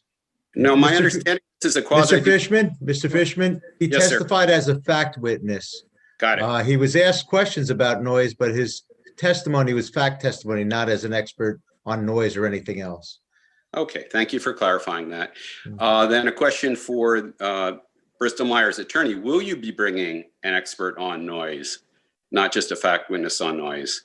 With on this regard to the S3 infill building, the proofs that have been submitted show that there has been a mechanical enclosure proposed, that these are cooling towers, and that the design is going to comply with the City of Summit noise ordinance. Okay, did you have an expert prepare that? As indicated, that statement you made, was that from an expert? as indicated by Mr. Angeli, they are willing to, they being the applicant, are willing to agree to a condition that the specifications of the cooling tower and mechanical equipment will be such that that will assure adherence to the noise ordinances of the City of Summit. Okay, I'm not an attorney. I go to court a lot to testify, but I don't know these procedures. So you do not have an expert on noise. You just have an assurance in your application that there will be a conformance to the noise ordinances. Correct. And And that is being offered as a condition of approval, which would allow the zoning officer as the executive arm of the governing body to enforce that condition. Okay, so without an expert on noise, how can we get the exact technical wording on the conditions for approval right? Because the neighborhood is very concerned about noise. Mr. Fishman, if I may, Mr. Chairman, we'll get the wording right. We have the state and the city regulations. They are both in conformance. 50 dBA during the day, at night, 65 during Yes. the day. We'll make sure we get it right. I thank you If for there's the an assurance. approval. You're welcome. So I'll go very quickly through the rest of these. Now that I understand Mr. Angeli is not an expert on noise, but just a fact witness, that's very helpful toward my line of questioning. So confirming that S3 will have a loading dock? It has an existing loading dock. Yes. Oh, wait. Will trucks be backing up on that loading dock? Yes, they will. And will the trucks have normal backup beepers? Excuse me. Yes. Isn't this repetitive questioning? No, it's It is leading to a certain exactly the place. question we heard just moments It's ago. deductive. Excuse me, one speaker. Go ahead, Mr. Brinkerhoff. I believe this is repetitive questioning. We've just heard questions about trucks and backing up. We know the facts. This is, I would like to bring not up the- productive. Well, if I could introduce the OSHA specifications and decibel standards as a line of questioning, I think it would be productive and informative to the board. But I will, of course, defer to members of the board and move along. He's testified there has been a loading dock. There is a loading dock. Trucks, if trucks are required to have beepers, they're required to have a beeper. It's as simple All as right, that. may I ask one question about beepers and I'll move on to the next topic. Go ahead, Mr. Fishman. Do the trucks that are currently back up, are they currently set to the manufacturer's maximum standard of 105 decibels? And is not this true that this is not required by OSHA? I don't have an idea on that. Okay, I think that would be helpful to build into the conditions of the resolution because 105 decibels is 16 times over. Mr. Fishman, there'll be a public comment portion. Of course, thank you. Okay, moving on. All right, I'm not going to ask about the Summit ordinance because it was covered before. It was also covered that the Summit ordinance does not specify decibels, so I will not ask this list of questions. Finally, Mr. Angeli, have we met before? I don't recall. Did you not buy me a donut and a cup of coffee very graciously in September 2019 when I asked to meet with you. How is this relevant? Yeah, Mr. Fishman. I mean, seriously. It falls into the credibility of the way. We have one speaker, please. I can only take one speaker. Mr. Warner, go ahead. Thank you, Madam Court Reporter. Mr. Fishman, it's not a relevant line of questioning, and it's not respectful of everybody's time. So if you do have an actual question that's relevant to the application and Mr. Angeli's testimony, please ask it. Okay, if you don't think it's relevant, I'll resign from further questions. Thank you all for your time. Okay, Mr. Fishman, thank you. Mr. Nicole, anyone else? Next is Tim Smith. Okay.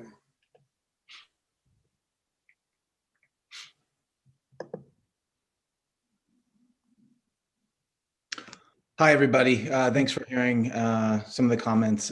My name is Tim Smith. I live at 247A Kent Place Boulevard. I'll be very quick.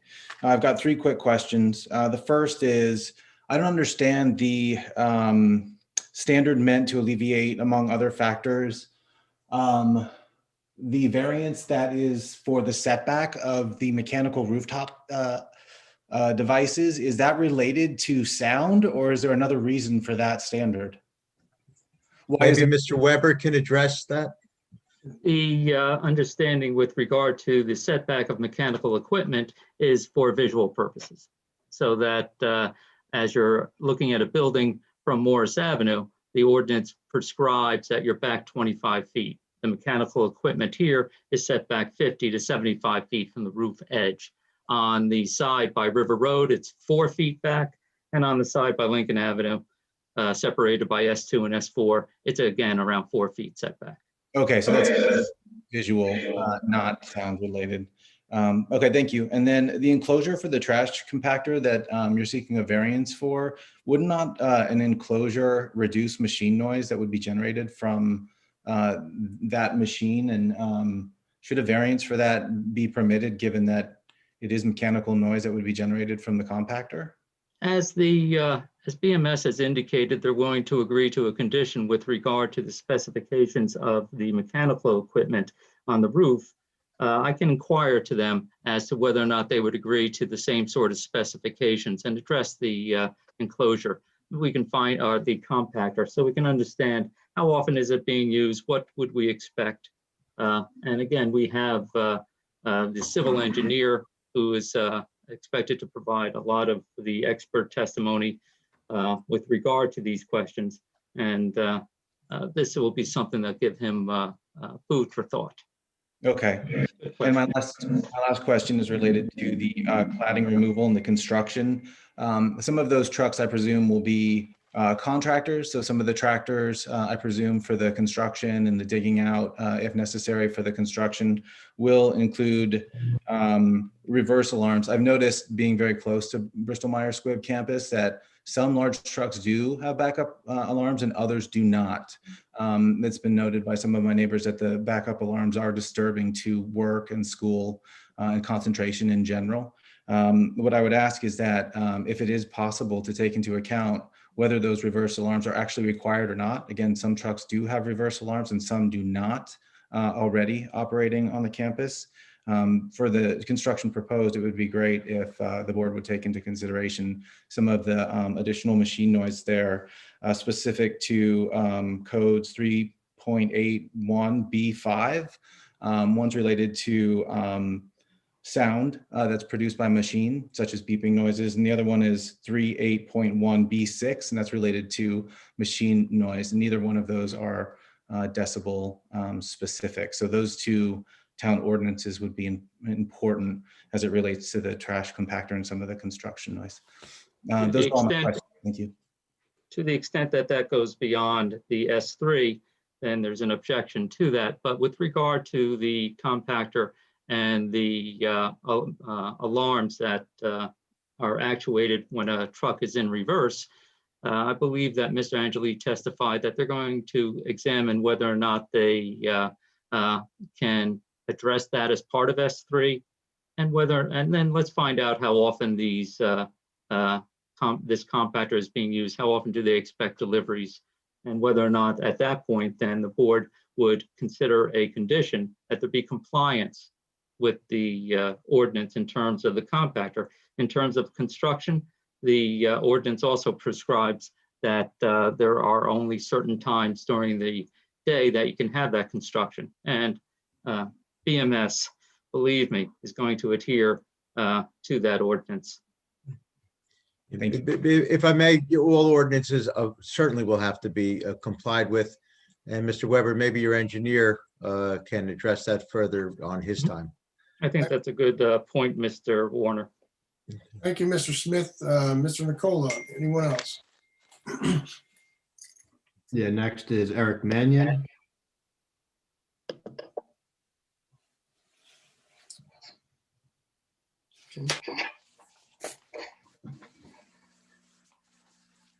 Hi, Mr. Mangan, how are you tonight? I'm doing well, sir. How are you? Good, thanks. Could you give us, say your name and your address for us, please? Spell your last name.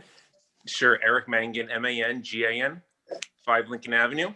Great, thanks. Any questions you have for Mr. Angeli? Yeah, a couple questions. First, unless I missed it, what is the construction timeline for this S3 building project? It would be beginning somewhere latter part of Q1 of this year. And it would be running through Q1 end of next year. Or any issues with COVID or any delays of some sort on material. Roughly 12 months? That's correct. Okay, great. Thank you. And where would be the various construction, planning sites, if you will? Where would those be on the property?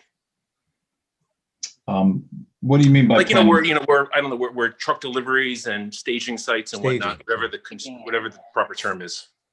So a lot of the staging would be around the actual S3 building because you have the parking spaces for laydown and so forth. Right. Because, residing on Lincoln Avenue, looks like where previous building was demolished, based on the corner of Morris and inside the property, inside the corner of Lincoln Avenue and Morris, I understand it's a current construction staging site. So would that be used as well for S3? Depending on the volume of personnel, there could be a chance that might be used for a laydown area, but most of it we'd like to keep in the direct vicinity of the building because it's just easier to use a lull to get your equipment in and out of the building and so forth. Right. And I know that's been a construction staging site for some time now. And, the vinyl fencing that is intending to be a noise and debris barrier between the site and the residential community, over time has really fallen into disrepair.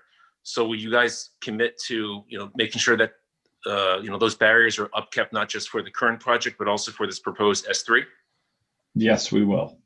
Thank you for that. And for this S3, are there more, like mature tree plantings, and whatnot, as part of the project to kind of provide a visual and sound barrier? I know we'll have a landscaping plan that's submitted, so there'll be plantings involved with it, yes. Thank you. Those are the questions I have. Thank you, Mr. Mangan. Mr. Nicola. Next is Ryan Felmet. How many more do we have after that? Do you know? After Ryan, I have one more hand up. Because we need to give our court reporter a break here. She asked for a break about 15 minutes ago. We also are running into issues with Mr. David's testimony as well. But let's give the court reporter, how long would you like there, Bridget? 10 minutes is fine. Okay, we'll give it a 10-minute break from now it's exactly 11 to 10 after 11.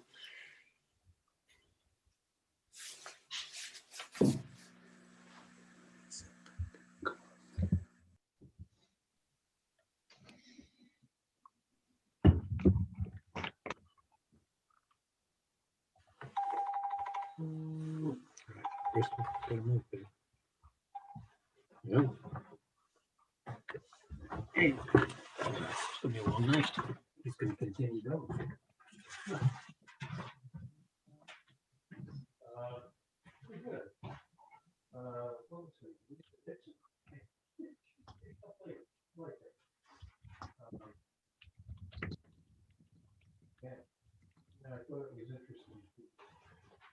very beginning of this, the chairman said,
Mr. Schmidt, could you tell me once more who you represent so I can write it on my sheet? This is Bridget, the court reporter, and you are on mute.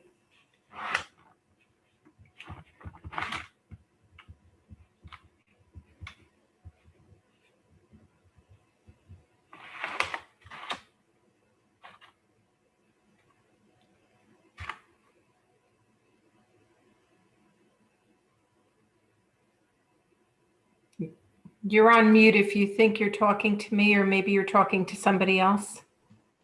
There you go. How's that? Okay, much better. Yeah, sorry. Francesca McBride. Francesca McBride? Yes, I think that's correct. Okay, and what was her address on Kent Place, I think you said? Let me pull it out real quick.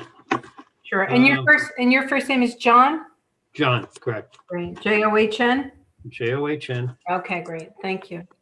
And her address is, I apologize, I had it written down here. No. It's 245, I think it was.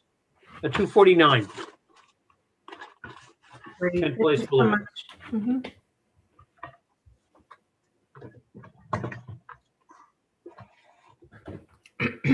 I have to ask if Dr. Corson is still there on Kent Place Boulevard. He was a pediatric dentist for my kids. Fortunately, I can't answer that question. I don't know. Yes, he is. Although I loved the house that he moved into. That Yep. Although I think he's moving toward retirement, but the everything, all of the dental practices have been thrown into a little bit of a tizzy with the pandemic. Oh yeah, I guess so. So I'm not sure where that stands at that point. That is a beautiful house. Gorgeous, yeah. We started with him wherever else he was, someplace else, and then he moved into that. That's how long ago this is going back, but. Yeah. Mr. Warner and Mr. Let me know when we're back on the record, Mr. Anderson. Yes, we probably should do that. Wait until we Okay. get a roll call vote and get back on the record. Okay.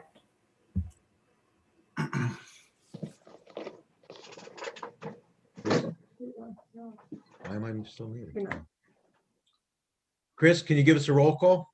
Yeah, I'm still waiting for Mr. Zucker. You just want to go? Why don't you start with everybody else and maybe he'll be back by then. All right. Chairman Anderson, Present. Vice Chairman Brinkerhoff, Here. Councilmember Little, Here. Paulson Alvarez, Here. Ms. McNeil, Here. Valori, Here. Mr. Zucker, Here. Perella, I just saw him. Peter, Andy, you're mute. Sorry, I'm here. Mr. Fiore, Here. Mr. Formicelli, Here. Mr. Ashman, Present. and Mr. Warner is here. Here. All right, I think what we'd like to do is hear the remaining questions from the public of this witness, and then we have to wrap it up for this evening. I've gotten a couple texts that I'm starting to lose my board members because they have early meetings tomorrow. So it's 11:11. So let's wrap up tonight with the comments, with the questions we have from the public with regard to Mr. Angeli's testimony. I've had a chance to speak with Mr. Angeli and explain that, yes, it's time to close the hearing after the questions from the neighbors. Okay. Nothing personal, Janos. Understood. All right, and sorry, Mr. David, you're going to be up next month or next meeting. All right, so Mr. Nicola, it looks like we have Mr. Fellman here. Correct. Mr. Fellman, could you just spell your name for us and give us your address? How are you this evening? I'm good. Ryan Felmet, RYAN FELMET, 57 Madison Ave. Great. And you have some questions for Mr. Angeli? I do have questions for quite a bit of questions. We'll see if how many I can get through, considering what I've heard up to this point. But As you know, we're trying not to repeat questions that you've heard before. I understand that we all have different perspectives. We live in different parts of the neighborhood, so I'd like to ask my questions respectfully to the board and to the Good. All right, that's great. Okay, so I'd like to start with the 2018, 2019, where Mr. Angelis spoke about the S1, S8, and S9 demolition. Were those buildings, those demolitions done? And I'm trying to basically figure out, is S3 and those buildings in between, those buildings that were demolished in between me and my house and S3. So S1, S8, and S9, were they demolished in 2019, Mr. Angelos? They began, I believe, in early part of 2018 with some abatement and then continued into 2019, if I recall properly. And where were those buildings located approximately? Were they located? Sorry to Mr. Warner. No, I'm still We're asking. really starting to move beyond S3. Excuse me, Mr. Warner, I need just one speaker here. Mr. Warner hasn't said a word yet. No, I'm asking you, Okay. somebody has to stop talking. Yeah. Well, I'm not the chair, but Mr. Feldman, you got to stop. Mr. Feldman, you got to stop. If you want to be respectful when you're asking the questions, you got to wait. The court reporter can only hear one person. Yeah, we have to do it one at a time. Okay, thank you, Mr. Feldman. Yeah, appreciate that. And there was an objection to the question, which is proper. It may not be a good objection, but he's entitled to object. Great. Wait when he objects, please. You had an objection, Mr. Yes, thank you, Weber. Mr. Warner, Mr. Chairman. We're moving beyond the scope of the application that's presented before the board. And now we're going over the prior demolition that was approved by the board as part of the GDP. Mr. Feldman, do you have questions specific to the testimony the applicant provided this morning regarding the S3 infill building addition? I have questions around the S3 building, and I have questions about what has been done between 2018, 2019, and right now. The earlier ones are irrelevant, is my opinion to the board, because they relate to prior approvals and compliance. If there's a problem with compliance, that's not handled by this board. This board only has jurisdiction this evening to hear whether or not they will approve an infill addition into S3. So the questions have to be limited to that. Fair enough. One question for you, Mr. Warner, is I believe it was the other attorney was able to ask questions about the 2018, 2019 application or not? There were very limited questions. And, okay. I only had a couple. Mr. Feldman. Excuse me. It gets harder as the night goes on. I can only take I'll one move on. turn. I'll move on. We appreciate that, Mr. Feldman. Okay, so I just wanted to then hash out S3 specific questions then, and we'll save that for the public testimony. So during the testimony, Mr. Angelis was talking about the coolers versus the chillers.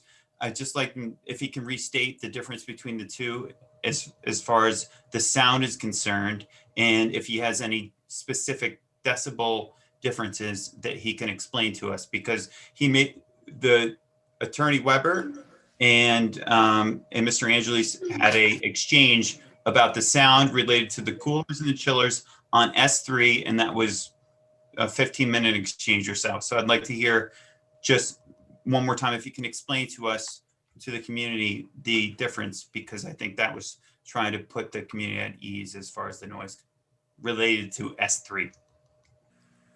Please, thank you.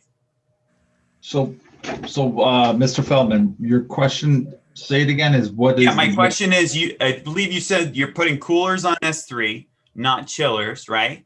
And then Mr. Weber asked you questions about are coolers less noisy or more noisy? So can you please explain that again? Because it was clear to the community. For the record, I'd like to hear what your words were about the difference between the noise between chillers and coolers. And you said you even went out and got bids for lower decibel noises, I believe, and correct me if I'm wrong, but I'd like to hear about that. Thank you. Yes. So my statement was that the cooling towers that we are looking to install on top of the roof are going to be within the ordinance, and we're going to look to buy ones that are extra quiet to conform to the ordinance. You could buy a standard one, or you could buy additionally with additional sound acoustical items on it. And that's the one we would be designing toward. In a short nuts, description. So I think a fair question that the community would like to know is, are the other coolers on campus the same product as what you're buying? Or are you buying something intentionally to decrease the noise? I could tell you the other cooling towers. Yeah, the other cooling towers which are on site are existing. I don't know the age or so forth. The ones for S3 we're looking to purchase to conform to the ordinance requirements. Okay, so that's really all I had. Just between the cooling and the chillers and the sound and the decibels, you guys made a long back and forth about that. So I wanted clarification on that. I hope the board can also step in there. Thank you. Thank you, Mr. Philbin. Mr. Nicola, our next member of the community who has questions for Mr. Angeli. Our last hand up for the evening is Laura Soden. Okay.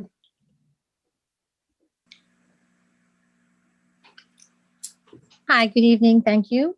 I Ms. just have a Soden, question. could you spell your name for us? Oh, surely, You can sorry. Give us your address. Thank you. Yeah, yes, thank you. It's Laura Soden, Soden, 48 Madison Avenue in Summit.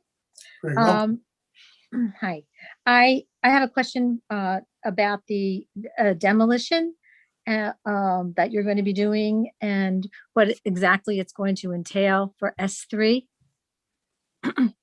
Are you going to be doing a basement? Is there going to be a lot of vibrating? Is there going to be a lot of dust? Is there going to be a lot of noise associated with this? Most of our demolition for this building is going to be interior demolition, then also removal of the existing facade, which is on the exterior.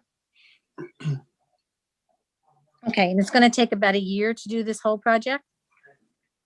The entire project, yes. Yeah, and the trucks that are going to be taking away, having lived through the other demolition, you know very well, Janos, how I lived through that. And so that's why my house is right on that road where all the trucks go by. So I'd like to know the route that the trucks will be taking with the demolition and whether I will be having a constant line of trucks which have lots of noises, all kinds of noises, going past my house. So the truck route that'll be used for S3, which is on the opposite side of the campus from where you're located, there's a service road that runs parallel to River Road that is going to be used for all of the truck traffic. Okay. I think everybody else has asked all the questions that I had. I would like to know, I have one more. What are the chillers, or the coolers, excuse me, what are the coolers used for? What exactly is the purpose of a cooler? The cooling towers are integral for the heating, ventilation, and air conditioning system that So provides. it's part of the air conditioning. Okay, all right, thank you.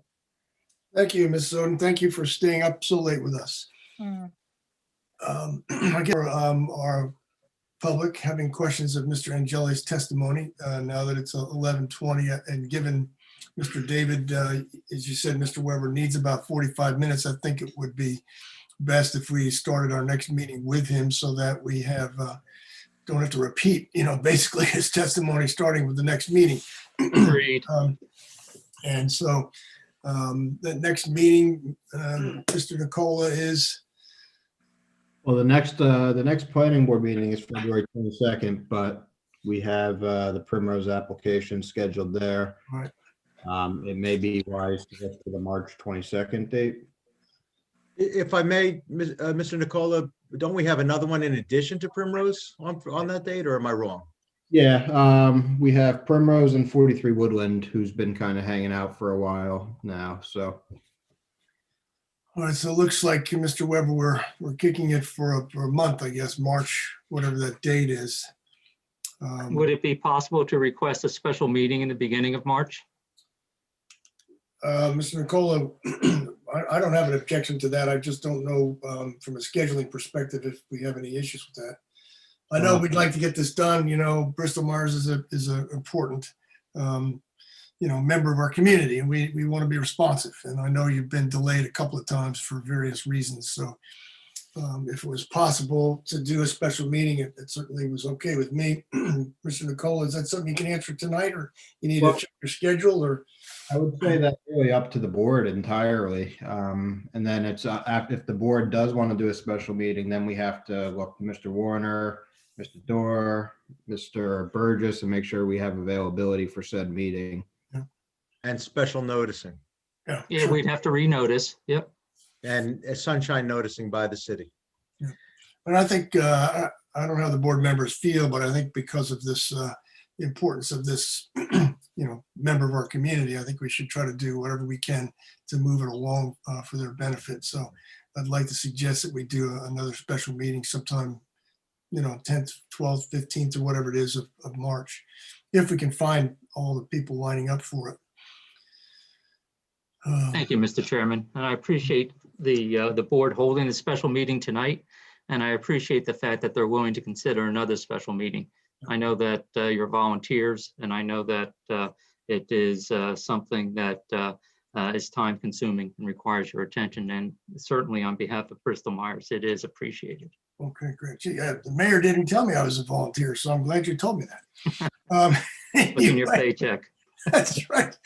All right, so I guess we'll conclude tonight. Mr. Warner, anything? Well, yeah, Mr. Chairman, we have to carry this to a date certain pursuant to the municipal land use law, date, time, and place. So Okay. we either have to come up with a special meeting date right now, or if not, then my recommendation is we carry it to the next meeting date with the understanding that we're likely to be changing things and carrying it again to a special meeting date, which would have to be specially noticed by both the city, sunshine notice that is, and the applicant, the MLUL, personal and publication notice. All right, so let's back up and see if Mr. Dorr or Mr. Zabo, are you able to commit for your partner? I have to consult with my colleagues in terms of their schedules. We're backing up in a lot of meetings. I think Mr. Warner's suggestion that we carry to a date certain and then allow us to, get a date together that we can have for a special where we can all be there, that would probably be wise. Does that work for you, Mr. Weber? Yes, it does, Mr. Chairman. Okay, let's work on that tomorrow morning and see if we can find a date and get that. We still need it. We're gonna give you so for current purposes, to be compliant with the municipal land use law for the benefit of all the board members, board professionals, and public, unless anybody tells me otherwise, we're carrying this matter to February 22nd, 7:30 p.m. remote access through the Zoom web-based platform we've been using, and that is the current formal date for carrying this matter. In the interim, we may be able to come up with a special meeting date for which it could be carried again, and there'll be sufficient notice, sunshine notice, and personal and publication notice under the MLUL by the applicant. Very good. Thank you. Thank you. So we need a motion to adjourn unless there's any other business tonight. Jennifer, you want to talk about HP, or you want to do that next meeting? Next meeting. Okay. Really? Really, Yeah. Jennifer? All right. So a motion to adjourn, please, and a second. So moved. And a second? Second. All right. Thank you all very much. I appreciate it. Have a good evening. What's Good left? night. Good night, everybody. There. Care. Night. All right, George, you're all set, buddy. Thank you, Bridget.